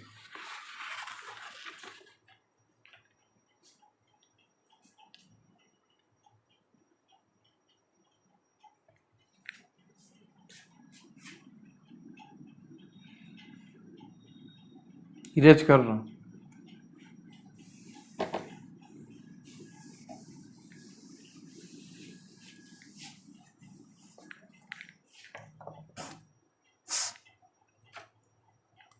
अगर हम जनरली बोलें, जनरली अगर देखें तो कॉन्सेंट्रेशन और टाइम का ये रिएक्शन के लिए ये है K1, ये है K2। ये रिएक्शन के लिए अगर हम जनरली देखें तो क्या होता है ग्राफ कि देखिए हर जगह पे एक्सपोनेंशियल टर्म क्या है, इन्वॉल्व है। तो ए का कॉन्सेंट्रेशन क्या हो रहा है, ए का कॉन्सेंट्रेशन डिक्रीज हो रहा है, कैसे, एक्सपोनेंशियली। मैं और एक्सप्रेशन नहीं लिख रहा हूँ, एक्सप्रेशन के हिसाब से भी हम कर सकते हैं, और उससे क्या होगा, आप कंफ्यूज भी हो सकते हो, इसलिए याद रखना डिक्रीज कर रहा है क्या, एक्सपोनेंशियल। ठीक है, वैसे बी में भी क्या हो रहा है, एक्सपोनेंशियल फैक्टर पार्टिसिपेट कर रहा है, पर वहां पे क्या रह रहा है, ई टू पर माइनस के वन टी एक रह रहा है, माइनस के टू टी, दो टर्म रह रहा है के वन और के टू का, हाँ या ना, दो टर्म रह रहा है के वन और के टू का। तो बी का क्या होगा, फास्ट इंक्रीज होगा, देन क्या होगा, डिक्रीज होगा। मतलब इंक्रीज होगा, डिक्रीज होगा, उसके अंदर ये एक मैक्सिमम अटेन कर देगा, मैक्सिमम अटेन कर लेगा। ठीक है, और सी का क्या होगा, सी इंक्रीज करेगा, देन क्या हो जाएगा, कांस्टेंट हो जाएगा। कब कांस्टेंट हो जाएगा, जब इसका कॉन्सेंट्रेशन सी का, जब सी का कॉन्सेंट्रेशन कितना हो जाएगा, A0 के कॉन्सेंट्रेशन के साथ सेम हो जाएगा, तब सी कांस्टेंट हो जाएगा। समझ में आया? मतलब हम अभी जो ग्राफ कर रहे हैं ना, वो ग्राफ हम किसके हिसाब से कर रहे हैं, वो ग्राफ सिंपली हम उसका क्वालिटेटिवली ही कर दे रहे हैं। मतलब हम ग्राफ का जो इक्वेशन ना देख के कैसे ग्राफ करें, क्योंकि इक्वेशन को देख के सबको समझ में आएगा कि ऐसा ग्राफ हो रहा है, डाउट है उसमें प्रॉब्लम आएगा। तो मैं आपको शॉर्टकट तरीका बता रहा हूँ कैसे ग्राफ इसका प्लॉट करना है। ठीक है, अगर आप चाहें तो ए बी और सी का एक जो इक्वेशन है उसको कंपेयर करके भी आप बोल सकते हो कि ग्राफ ऐसे प्लॉट होगा। ठीक है, हो गया। तो ए का कॉन्सेंट्रेशन क्या हो रहा है, डिक्रीज हो रहा है, मतलब एक्सपोनेंशियल डिक्रीज ऐसे होगा, कुछ ऐसे, अच्छे से दिखा देते हैं, कुछ एक्सपोनेंशियल डिक्रीज ऐसे होगा। किसका कॉन्सेंट्रेशन, ए का कॉन्सेंट्रेशन, हाँ या ना। उसके बाद बी का कॉन्सेंट्रेशन क्या बोल रहा हूं, एक मैक्सिमम अटेन करेगा देन डिक्रीज करेगा, एक मैक्सिमम अटेन करेगा देन डिक्रीज करेगा, कौन, बी का कॉन्सेंट्रेशन। एंड सी का कॉन्सेंट्रेशन क्या करेगा, सी का कॉन्सेंट्रेशन इंक्रीज करेगा जब तक एक हमें वैल्यू ना मिल जाए। मतलब यहाँ पे जब हमें A0 का वैल्यू मिल जाएगा, देखिए इसको सेम कर लेते हैं, ये हो गया, इंक्रीज करेगा जब तक A0 का वैल्यू ये अटेन नहीं किया हो। तो जब वो A0 का वैल्यू अटेन करेगा तब ये कांस्टेंट की तरह बिहेव करेगा। समझ में आया? मतलब ये है A0 मेरा, मतलब इनिशियल कॉन्सेंट्रेशन ऑफ ए है ये। तो यहां से डिक्रीज करेगा एक्सपोनेंशियली कौन, रिएक्टेंट ए, क्योंकि ए तो जैसा भी खत्म हो रहा है, ए तो फिर से बन नहीं रहा है ना, ए डिक्रीज ही करेगा। पर बी का देखिए, बी पहले बनेगा, बी पहले क्या हो रहा है, बन रहा है, तो बी पहले बनेगा, उसके बाद वो एक मैक्सिमम अटेन कर लिया, उसके बाद वो एक मैक्सिमम अटेन कर लिया, देन ये डिक्रीज करेगा। इसके बाद ये एक मैक्सिमम अटेन कर लिया, ऐसे देखिए मैक्सिमम को अच्छे तरह से देखिए, इधर अगर ऐसा आ रहा है, ऐसे मैक्सिमम अटेन कर लिया, देन ये डिक्रीज करेगा, देन ये क्या करेगा, डिक्रीज करेगा, कौन, बी। मतलब मैक्सिमम जब वो अटेन कर लिया, उसके बाद इसका डिक्रीजिंग स्टार्ट होगा, क्योंकि बी पहले बनेगा, उसके बाद क्या होगा, बी सी को डिफॉर्म हो जाएगा, बी सी को डिफॉर्म हो जाएगा, और सी क्या होगा, सी इंक्रीज होगा, सी का कॉन्सेंट्रेशन टाइम के साथ इंक्रीज होगा। कब तक, जब वो एक कांस्टेंट, जब वो एक क्या कर देगा, कांस्टेंट कॉन्सेंट्रेशन अटेन कर नहीं लेता। ऐसे इसको अच्छे तरह से दिखाता हूँ, थोड़ा सा मेरा ये गल खराब है ना, हाँ, ये हो गया सी का कॉन्सेंट्रेशन। ठीक है, जब तक A0 कॉन्सेंट्रेशन वो अटेंड नहीं करता, सी कौन सा कॉन्सेंट्रेशन, A0, तब तक सी इंक्रीज करता रहेगा। ठीक है, तो क्या क्या होगा, लिखिए, A डिक्रीजेस एक्सपोनेंशियली, ये लिख लीजिए, A decreases exponentially, then B increases up to a maximum, then decreases, और C क्या है, increases, C क्या है, increases and becomes steady when he attains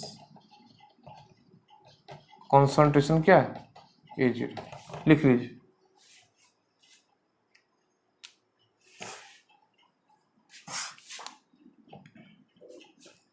और हम लिख सकते हैं C increases steadily till it attains concentration B। इसको अच्छे से अगर लिख देंगे तो C increases steadily until it reaches the concentration A0। ठीक है, तो concentration A0 रीच करने तक C क्या होगा, स्टेडीली इंक्रीज करेगा। समझ में आया, कॉन्स्टेंटली इंक्रीज करेगा, लिख लीजिए।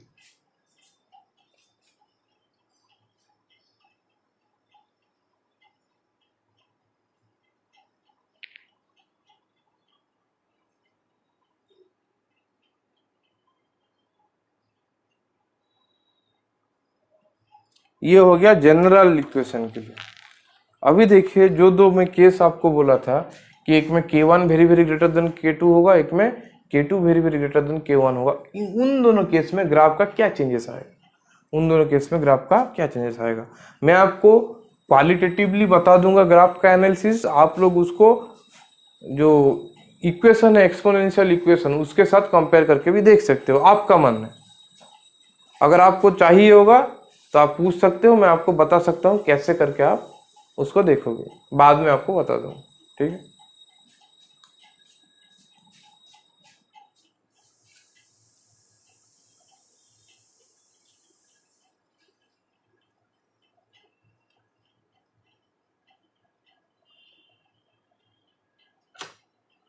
तो लिखिए, ये कर लिख लीजिए।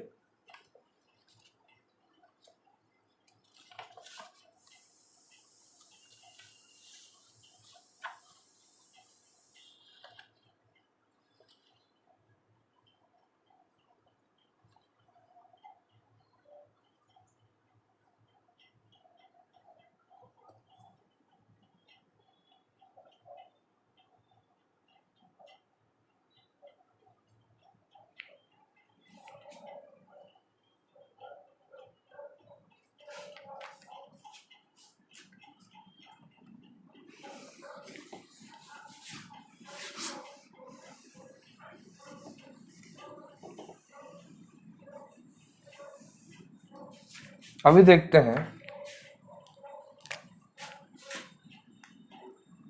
केस 1, जब K1 is very very greater than K2 होगा, जब K1 K2 से बहुत ज्यादा बड़ा होगा, तब क्या होगा। देखिए जो A है ना वो शार्पली डिक्रीज करेगा, एक्सपोनेंशियल तो है, शार्पली डिक्रीज करेगा। वैसे B भी क्या होगा, स्टार्टिंग में initially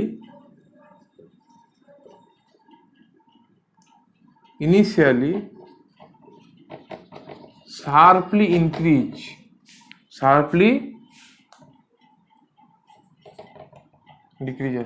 increases up to maximum.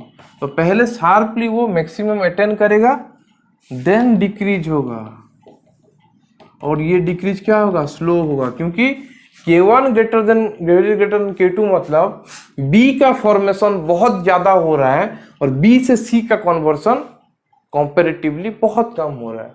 ठीक है, उसका जो C है वो क्या होगा, स्लोली इंक्रीज करेगा।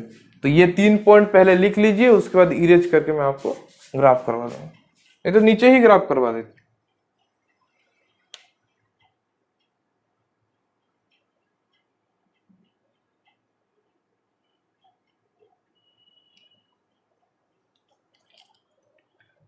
तो ग्राफ अगर हम करेंगे, रुकिए पेन चेंज करते हैं,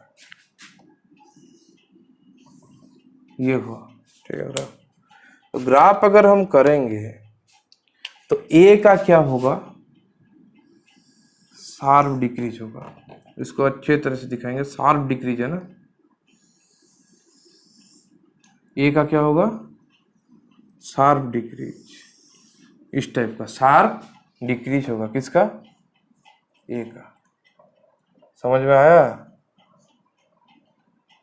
डाउट हुआ तो कमेंट्स चार्ट सेक्शन में पूछ लीजिए कि हमें यह डाउट हो रहा है। ए का शार्पली डिक्रीज होगा, ये है ए का कॉन्सेंट्रेशन, ठीक है। देन जो हमारा बी है, वो क्या करेगा बोला था, 0 से शार्पली इंक्रीज करेगा मैक्सिमम अटेन करके। देखिए 0 से क्या करेगा, शार्प इंक्रीज करेगा, 0 से शार्प इंक्रीज करेगा, दिखा देता हूँ फिर। उसके बाद मैक्सिमम अटेन करके, उसके बाद वो मैक्सिमम अटेन करके क्या होगा, रुकिए थोड़ा सा ये हो रहा है, शार्प इंक्रीज करेगा, उसके बाद मैक्सिमम अटेन करके स्लोली डिक्रीज करेगा, मैक्सिमम अटेन करके वो स्लोली डिक्रीज करेगा। कौन? बी। ए क्या हो रहा है, शार्पली डिक्रीज कर रहा है, ए क्या हो रहा है, शार्पली डिक्रीज कर रहा है। तो इधर बढ़ा देते हैं, ए का डिक्रीज हो रहा है, ये यहां से पकड़ लीजिए, ए हो रहा है शार्पली डिक्रीज, बी हो रहा है क्या, पहले रैपिडली इंक्रीज हो रहा है, उसके बाद स्लो डिक्रीज हो रहा है, मतलब ऐसे, ठीक है। ये कौन है, बी है, ठीक है। और सी का क्या हो रहा है, सी का हमारा नॉर्मल जैसे इंक्रीज होता है वैसे इंक्रीज हो रहा है, सी का हमारा नॉर्मल जैसे इंक्रीज होता है ना, वैसा इंक्रीज हो रहा है।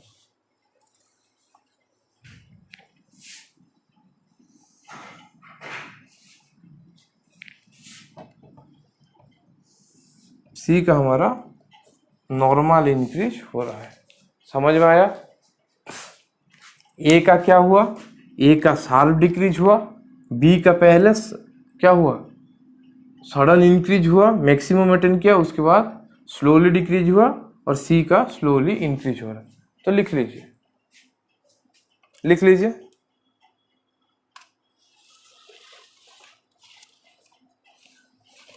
डाउट नहीं रहना चाहिए।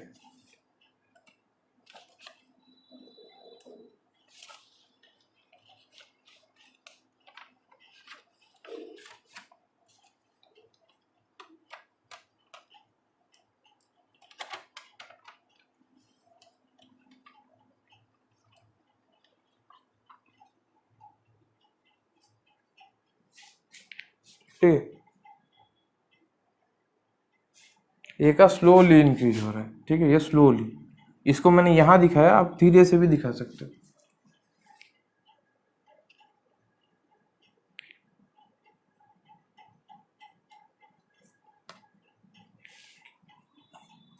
किस किस जगह पे ऐसे दिखाया होगा, किस किस जगह पे और स्लो दिखाया होगा, जो भी दिखाया होगा सही दिखाया है, कुछ प्रॉब्लम नहीं।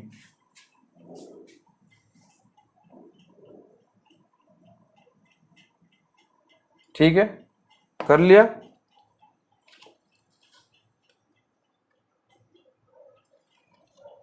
इस टाइप का अगर ग्राफ होगा तो वो बोलोगे क्या, K1 very very greater than K2।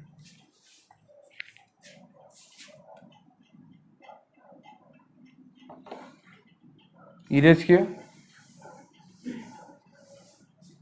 अभी अगर सेकंड केस है, केस 2 है, K2 very very greater than K1 है, तो क्या होगा, जब K2 very very greater than K1 होगा, क्या होगा, B का फॉर्मेशन जब हो जाएगा, ठीक है, B का फॉर्मेशन क्या होगा, स्लो होगा, और B का डिफॉर्मेशन मतलब B जो C को कन्वर्ट कर रहा है वो बहुत फास्ट होगा। तो B जितना बन जाएगा ना इंस्टेंटली, उतना ही क्या हो जाएगा, C में कन्वर्ट हो जाएगा। तो क्या बोलते हैं हम कि B स्टेडी स्टेट क्या कर लेगा, अटेन कर लेगा, B एक स्टेडी स्टेट अटेन कर लेगा, हम ये बोलते हैं। ठीक है, मतलब B का कॉन्सेंट्रेशन का चेंज 0 होगा, हम बोलते हैं क्या, dB/dt इक्वल टू 0। ये हम थियोरिटिकली बोलते हैं, पर एक्चुअली क्या होता है, ये वेरी स्मॉल होता है। एक्सपेरिमेंटली अगर देखें ये very small, very very small होता है, ठीक है, पर थियोरिटिकली इसको हम जीरो पकड़ते हैं। ए भी क्या होगा, डिक्रीज करेगा स्लोली, मतलब एक्सपोनेंशियली डिक्रीज करेगा पर स्लोली एक्सपोनेंशियल डिक्रीज करेगा। वैसे बी क्या करेगा, fast increase slowly, increases slowly, then attains क्या है, steady state, then attains steady state and then decreases slowly, then decreases slowly। और जो C है वो क्या करेगा, रैपिडली इंक्रीज करेगा, क्योंकि ये वाला फास्ट है तो रैपिडली इंक्रीज करेगा। ठीक है, तो ये वाला हो गया किसका, फर्स्ट केस का हुआ था। अभी सेकंड केस में देखिए क्या होगा, ये साइड में कर देता हूं आपको पता चलेगा, उसके बाद इसको इरेज कर दूंगा। सेकंड केस में सेम है, ठीक है, तो ए का क्या होगा, ए का बोला था स्लो डिक्रीज होगा, तो ए ऐसे डिक्रीज होगा। ये बहुत ज्यादा शार्प है मतलब ये फास्ट है, तो ये थोड़ा कंपैरेटिवली क्या है, कम है, मतलब ये स्लो है। ऐसे दिखाते हैं, ए स्लोली डिक्रीज करेगा। बी का क्या बोला था, बी स्टेडी स्टेट अटेन करेगा, मतलब ऐसे बी थोड़ा इंक्रीज किया, उसके बाद एक स्टेडी स्टेट अटेन किया, उसके बाद डिक्रीज करेगा। ठीक है, बी क्या करेगा, इंक्रीज करेगा स्लोली, उसके बाद स्टेडी स्टेट अटेन करेगा कुछ टाइम बाद। दिखा देता हूँ, ऐसे इंक्रीज किया, पकड़ लीजिए, ऐसे इंक्रीज किया, उसके बाद यहाँ पे वो स्टेडी स्टेट ये कर लिया, स्टेडी स्टेट, और उसके बाद ये क्या करेगा, डिक्रीज करेगा स्लोली डिक्रीज करेगा। कौन, बी स्लोली डिक्रीज करेगा। तो यहाँ पे ये जो अटेन किया है ना, यहाँ पे देखिए, यहाँ पे ये जो अटेन किया है इसको बोलते हैं क्या, स्टेडी स्टेट। स्टेडी स्टेट में क्या होता था, dv/dt इक्वल टू 0 होता था। ठीक है, अभी C का देखिए, C क्या होगा, शार्पली इंक्रीज करेगा। C क्या हुआ, शार्पली इंक्रीज किया। ये दो केस को अगर कंपेयर करोगे, यहाँ पे C का हम बोल सकते हैं क्या हो रहा है, स्लोली इंक्रीज हो रहा है, पर यहाँ पे C का क्या हो रहा है, शार्पली इंक्रीज हो रहा है। तो लिख लीजिए,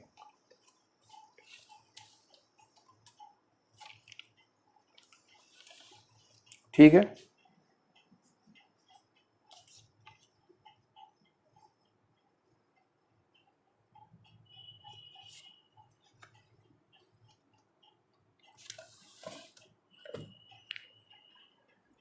तो इसको इरेज कर दे रहा हूं फर्स्ट वाले को।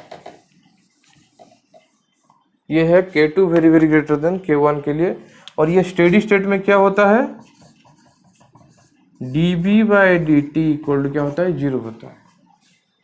समझ में आया,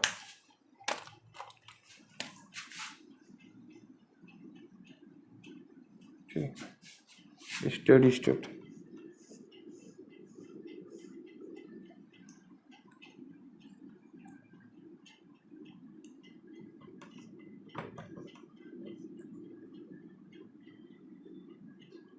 टेढ़ा हुआ है क्या, ये हमारा स्टेडी स्टेट है। तो बी इधर स्टेडी स्टेट अटेन कर लिया, ए का क्या हुआ, स्लोली डिक्रीज हुआ, सी का शार्पली इंक्रीज हुआ। ठीक है, ये है हमारा ग्राफ, कर लीजिए। दो ग्राफ को अगर आप कंपेयर करोगे तो आपको पता चल जाएगा कि फर्स्ट ग्राफ के कंपेरेटिवली ए का स्लोली डिक्रीज हुआ है, वैसे बी का क्या हुआ है, स्टेडी स्टेट अप्रोच किया है वो, और सी का क्या हुआ है, सी का शार्पली इंक्रीज किया है। ठीक है, लिख लिया। ये किसका ग्राफ है, इधर टाइम है, ये है कॉन्सेंट्रेशन वर्सेस टाइम का ग्राफ।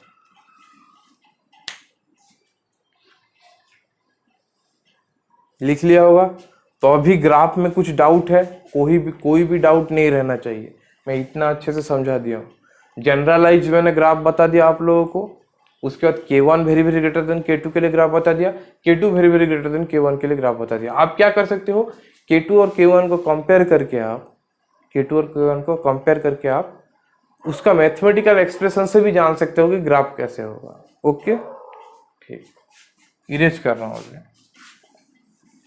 तो यहां तक आज हम पढ़े सीक्वेंशियल रिएक्शन का, ठीक है। तो याद रखना, मैं अगले क्लास में ये पढ़ाऊंगा कि दो जनरली जब हम K2 ग्रेटर देन K1 लेते हैं तब हम स्टेडी स्टेट को अप्रोक्सीमेशन यूज करते हैं, पर ऐसा नहीं है कि हम स्टेडी स्टेट अप्रोक्सीमेशन हम K1 ग्रेटर देन K2 के लिए भी यूज कर सकते हैं, इसके लिए भी यूज कर सकते हैं। इसके लिए तो ये एक्सक्लूसिव है, पर स्टेडी स्टेट अप्रोक्सीमेशन हम K1 very very greater than K2 के लिए भी यूज कर सकते हैं, ठीक है। वैसे ही हम अगर कोई रिएक्शन दिया होगा ऐसे करके, रिवर्सिबल दिया है, इसको फर्स्ट बोला है, और ये वाला स्टेप को अगर स्लो बोला है, तो आप लोग तो बोलोगे कि K2 तो स्लो है, मतलब K2 कम है, तो हम यहाँ पे स्टेडी स्टेट अप्रोक्सीमेशन तो हम नहीं कर सकते। पर याद रखना, यहाँ से A से B जितना फास्ट में फॉर्म हो रहा है, B से A भी उतना फास्ट में क्या हो रहा है, डिफॉर्म हो रहा है, हाँ या ना। प्लस यहाँ पे भी B डिफॉर्म हो रहा है, इसलिए यहाँ पे भी हम स्टेडी स्टेट अप्रोक्सीमेशन, जिसको हम ऐसे लिखते हैं, वो यूज कर सकते हैं। तो वो कैसे यूज करते हैं, कौन कौन सा केस आता है, वो नेक्स्ट क्लास में हम पढ़ेंगे। 4 टाइप्स ऑफ कॉन्जुगेटिव रिएक्शन रहते हैं और चेन रिएक्शन रहते हैं, और वो 4 टाइप्स का हम नेक्स्ट क्लास में एग्जाम्पल के साथ डिस्कस करेंगे कि कैसा आता है उसका रेट कांस्टेंट, कहाँ पे स्टेडी स्टेट अप्रोक्सीमेशन क्या होता है, फॉलो होता है, वो पढ़ेंगे। और नेक्स्ट क्लास में हम एंजाइम काइनेटिक्स भी पढ़ेंगे। क्या पढ़ेंगे, एंजाइम काइनेटिक्स भी पढ़ेंगे। तो एक चीज लास्ट में, मैं क्लास खत्म करने से पहले एक चीज आपको समझा दे रहा हूं। अभी तो कुछ क्वेश्चंस हम करेंगे, क्वेश्चंस तो बाकी है हमारा।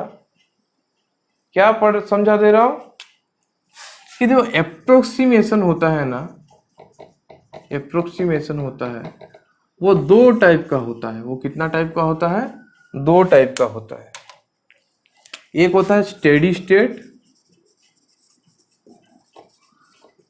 अप्रोक्सीमेशन, और एक होता है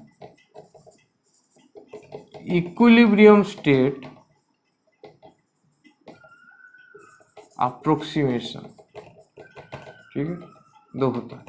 तो इक्विलिब्रियम स्टेट अप्रोक्सीमेशन का एक स्पेशलिटी है कि ये इक्विलिब्रियम में ही होता है। ये जब रिएक्शन इक्विलिब्रियम एंड रिवर्सिबल होता है तभी पॉसिबल होता है, पर steady state approximation all cases में पॉसिबल होता है। मतलब सीक्वेंशियल रिएक्शन हो जो कि रिवर्सिबल ना हो, उस केस में भी स्टेडी स्टेट अप्रोक्सीमेशन यूज होता है, पर इक्विलिब्रियम एंड रिवर्सिबल रिएक्शन में इक्विलिब्रियम स्टेट अप्रोक्सीमेशन यूज होता है। तो इधर स्टेडी स्टेट अप्रोक्सीमेशन में हम क्या ले लेते हैं, अगर रिएक्शन ऐसे ABC है तो क्या लेते हैं, d/dt ऑफ, जिसको इंटरमीडिएट बोलते हैं ना, इंटरमीडिएट इक्वल टू 0, वो इक्वेशन लेके हम क्या करते हैं, अप्रोक्सीमेट करते हैं। पर इस केस में हम के इक्विलिब्रियम कांस्टेंट को कंसीडर करके क्या करते हैं, हम अप्रोक्सीमेट करते हैं। मतलब इंटरमीडिएट का 0 करते हैं, इधर क्या करते हैं, इंटरमीडिएट का कॉन्सेंट्रेशन को के इक्विलिब्रियम के टर्म्स में लिखते हैं।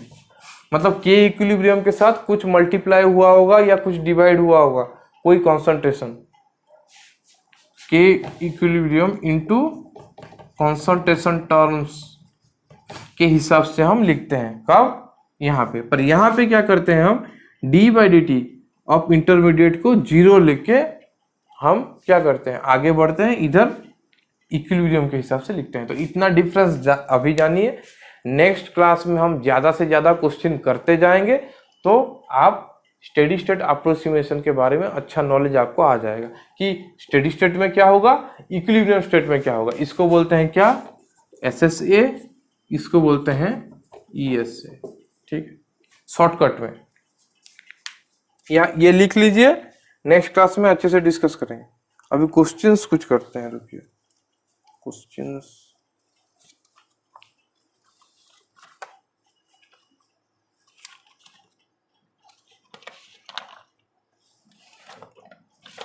ठीक है, तो लिख लिया होगा।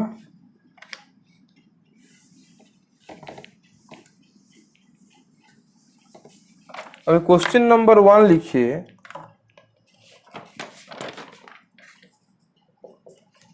दिया है कि if the initial concentration of A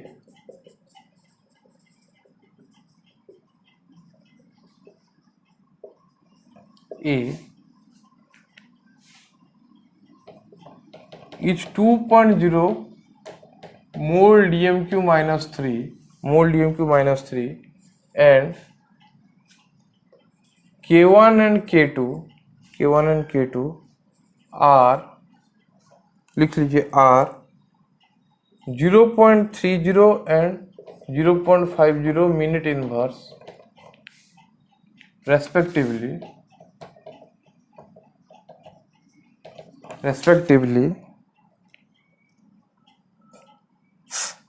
then calculate T max and B max, time max और बी मैक्स कैलकुलेट करने के लिए बोला है। ठीक है, क्वेश्चन है। तो इसका सॉल्यूशन कैसे करते हैं, बहुत इजी है, आपको बताया था।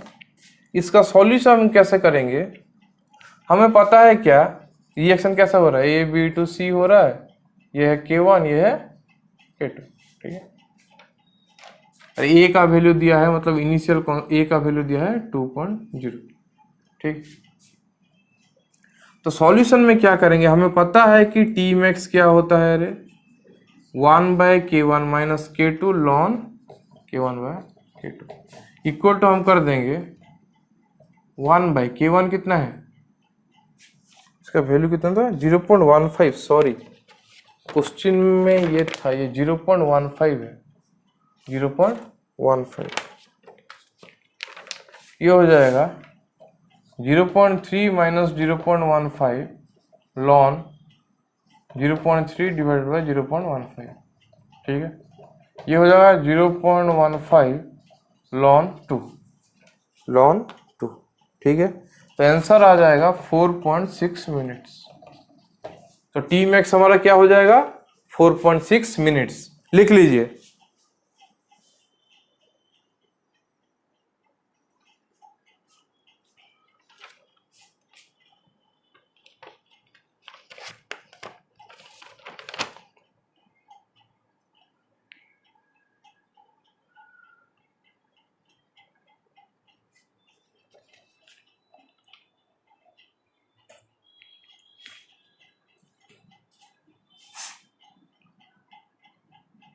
ठीक है, इरेज कर रहा हूं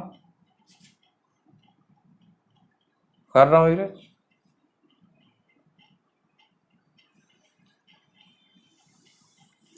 उसके बाद देखिए सेकंड पार्ट में हमें बी मैक्स मांगा है। सेकंड पार्ट में हमें क्या मांगा है, बी मैक्स। तो बी मैक्स क्या होता है, अरे ए इंटू क्या होता था, K2/K1 टू द पावर क्या होता था, ये K2/K1 माइनस K2, ये होता था ना।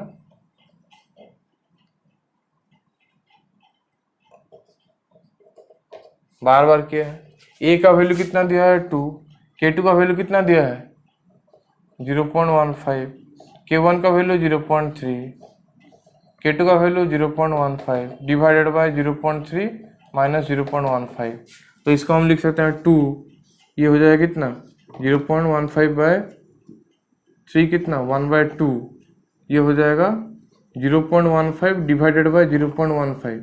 तो 2 इंटू हाफ इक्वल टू कितना हो जाएगा 1, 2 into half equal to 1 mole DM-3। ये किसका कॉन्सेंट्रेशन है, बी मैक्स।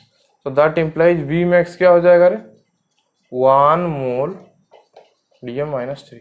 यह हो गया हमारा आंसर। लिख लीजिए। डायरेक्ट फॉर्मूला का क्वेश्चन आया है, डायरेक्ट फॉर्मूला पुट किया आंसर आ गया, ज्यादा कुछ टेंशन लेने का जरूरत नहीं है।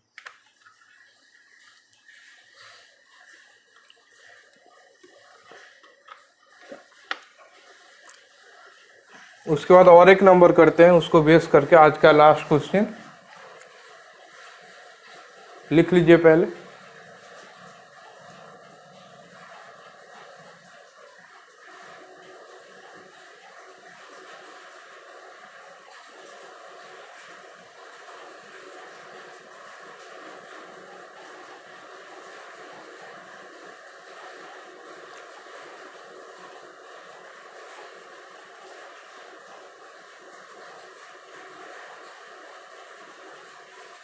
हो गया। अभी क्वेश्चन नंबर 2 पे जाते हैं। तो क्वेश्चन नंबर 2 पे दिया है for consecutive reaction, for consecutive reaction P gives rise to Q K1 दिया है, gives rise to R दिया है K2, given P0 equal to 1.0 m, K1 equal to 1 into 10 to the power minus 3 second inverse, K2 equal to 1 into 10 to the power minus 4 second inverse। उसके बाद दिया है at what time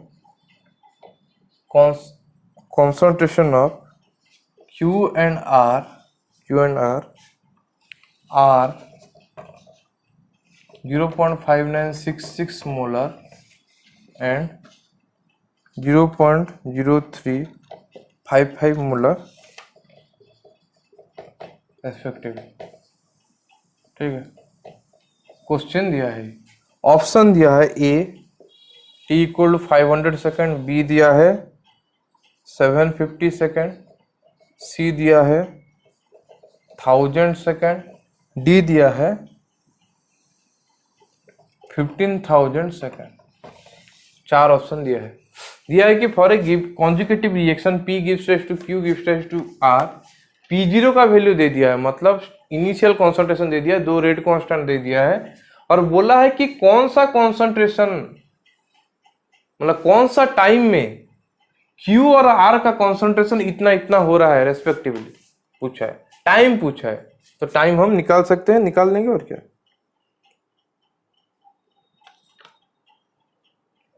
तो time निकालने के लिए हमें क्या है, इजीली अगर हमें करना है टाइम निकालने के लिए, तो हम क्या करेंगे, पहले P का value concentration at time T निकाल देंगे, उधर से हम T का वैल्यू निकाल सकते हैं। नहीं तो हम डायरेक्ट भी पुट कर सकते हैं, किसका, Q का वैल्यू में और R का वैल्यू में, और वहां पे करेंगे तो ज्यादा कैलकुलेशन हो सकता है, इसलिए यहाँ पे भी डायरेक्ट कर सकते हैं। आप जैसे कर सकते हैं, Q के वैल्यू जो है हमारा फॉर्मूला था उसमें डायरेक्ट पुट कर सकते हैं सब वैल्यू, या R में भी पुट कर सकते हैं, और P निकाल के भी आप उसको वैल्यू निकाल सकते हैं। तो आप जो भी करें सही है। लिख लिया क्वेश्चन, लिख लिया होगा। अभी सॉल्यूशन करते हैं।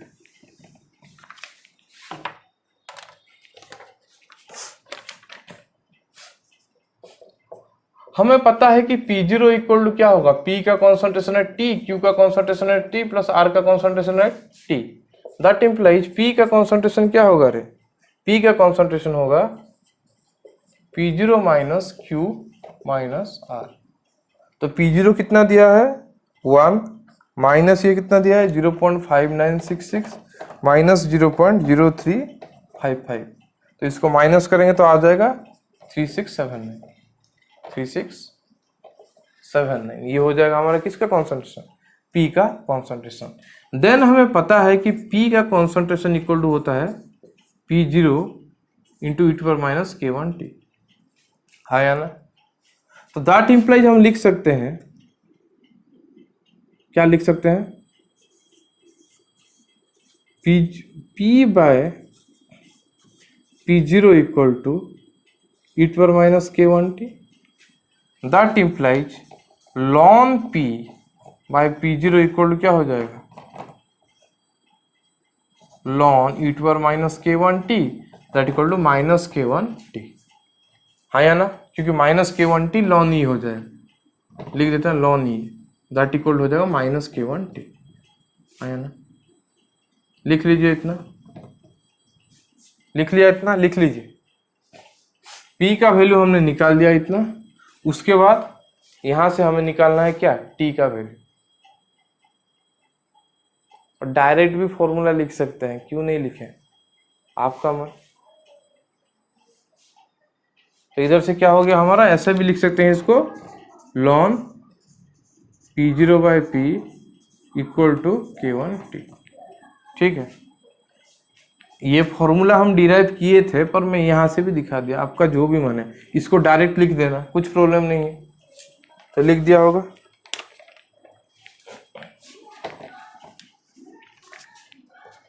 ये तो मैं डिराइव करवा ही दिया हूं। तो t इक्वल टू हमारा क्या होगा, 1 bye k1 ln P0 by P। तो 1 बाय k1 का वैल्यू कितना दिया है, 1 इंटू 10⁻³ ln P0 का वैल्यू कितना दिया है, P0 का वैल्यू हमारा दिया है 1, उसका वैल्यू P का वैल्यू कितना निकला था, 0.3679 इतना निकला था। ठीक है, तो इक्वल टू हो रहा है हमारा 0.9999 ऐसे हो रहा है बाय 1 इंटू 10⁻³ तो 0.999999 को हम क्या लिख सकते हैं, इसको इक्वल टू 0.99 जितना भी 9 है रिपीट चल रहा है इंटू 10⁻3। हाँ या ना, उसको हम नियरली इक्वल टू लिख सकते हैं 1 इंटू 10⁻3 दैट इक्वल टू क्या होगा, 1000 सेकेंड, 1000 सेकेंड, जो कि हमारा कौन सा ऑप्शन है, सी ऑप्शन। ठीक है, सिंपल बात है, k1 का वैल्यू पुट कर दिया, P0 की जगह 1, इसका वैल्यू 0.3679। तो इसको ln इतने का अगर हमें वैल्यू निकालना है तो वैल्यू आ रहा है 0.9999 ऐसा वैल्यू आ रहा है, डिवाइड बाय 1 इंटू 10⁻3। इसको ऊपर ले आए तो इंटू 10⁻3 हो गया, 0.99999 इसको हम क्या लिख सकते हैं, नियरली इक्वल टू 1 लिख सकते हैं 10⁻3 1000 सेकेंड, क्योंकि हमें क्वेश्चन में क्या दिया है, क्वेश्चन में हमें क्या निकालने के लिए दिया है, 1000 सेकेंड ऑप्शन दिया है, इसलिए हम इसको राउंड अप करके 1 कर दिए। ठीक है, हो गया 1000 सेकेंड, हो गया हमारा आंसर, ये हो गया हमारा आंसर जो कि सी ऑप्शन है। तो यहां तक आज पढ़ते हैं हम। तो नॉर्मली कॉन्जिक्यूटिव रिएक्शन में जिस टाइप का प्रॉब्लम आता है उसका कॉन्सेंट्रेशन को लेके मैंने आज आपको करवा दिया है। अभी जो बचा है हमारा स्टेडी स्टेट अप्रोक्सीमेशन, आज क्यों नहीं पढ़ा है, क्योंकि उसको एक सेपरेट क्लास में उसको और एंजाइम काइनेटिक्स को, क्योंकि एंजाइम काइनेटिक्स में क्या होता है, एंजाइम कैटालिसिस, जो एंजाइम काइनेटिक्स भी बोलते हैं उसको, एंजाइम कैटालिसिस में क्या होता है, वहां पे भी स्टेडी स्टेट अप्रोक्सीमेशन का यूज होता है। तो equilibrium state approximation, steady state approximation और एंजाइम कैटालिसिस, ये हम नेक्स्ट क्लास में पढ़ेंगे। ठीक है, ये हम नेक्स्ट क्लास में थोरोली पढ़ेंगे, उनको बेस करके प्रॉब्लम करेंगे, चेन रिएक्शन भी पढ़ेंगे, मतलब जो स्टेडी स्टेट अप्रोक्सीमेशन रहता है और इक्विलिब्रियम स्टेट अप्रोक्सीमेशन रहता है वो चेन रिएक्शंस में भी रहता है। तो उसके अंडर ही हम क्या पढ़ लेंगे, चेन रिएक्शन, उसमें स्टेडी स्टेट और इक्विलिब्रियम स्टेट अप्रोक्सीमेशन का एप्लीकेशन क्या है, और उसके बाद हम डायरेक्टली पढ़ेंगे एंजाइम काइनेटिक्स नेक्स्ट क्लास में। ठीक है, तो तब तक के लिए ये जो पढ़ाया गया है अच्छी तरह से पढ़िए। जो भी आपके पास कोई रेफरेंस बुक हो या कुछ रेफरेंस मटेरियल्स हो, आप प्रॉब्लम्स करते रहिए काइनेटिक्स का, क्योंकि फिजिकल केमिस्ट्री में आप जितना ज्यादा प्रॉब्लम करोगे ना उतना ज्यादा आपको फॉर्मूलाज भी याद रह जाएगा, उसके बाद प्रैक्टिस अच्छा होता है तो एग्जाम में आप अच्छा रिजल्ट कर पाओगे। नहीं तो क्या प्रॉब्लम होता है, पकड़ लीजिए कि मुझे फॉर्मूला सब पता है, कैसे डिराइव हो रहा है, कॉन्सेप्चुअली मैं क्लियर हूं, पर मेरा अगर प्रॉब्लम का प्रैक्टिस नहीं रह रहा है ना, एग्जाम में चांसेस है कि मैं उसको गलत करके आ सकता हूं, नहीं तो और भी चांसेस है कि मुझे ज्यादा टाइम लग जाएगा उस नंबर करने में।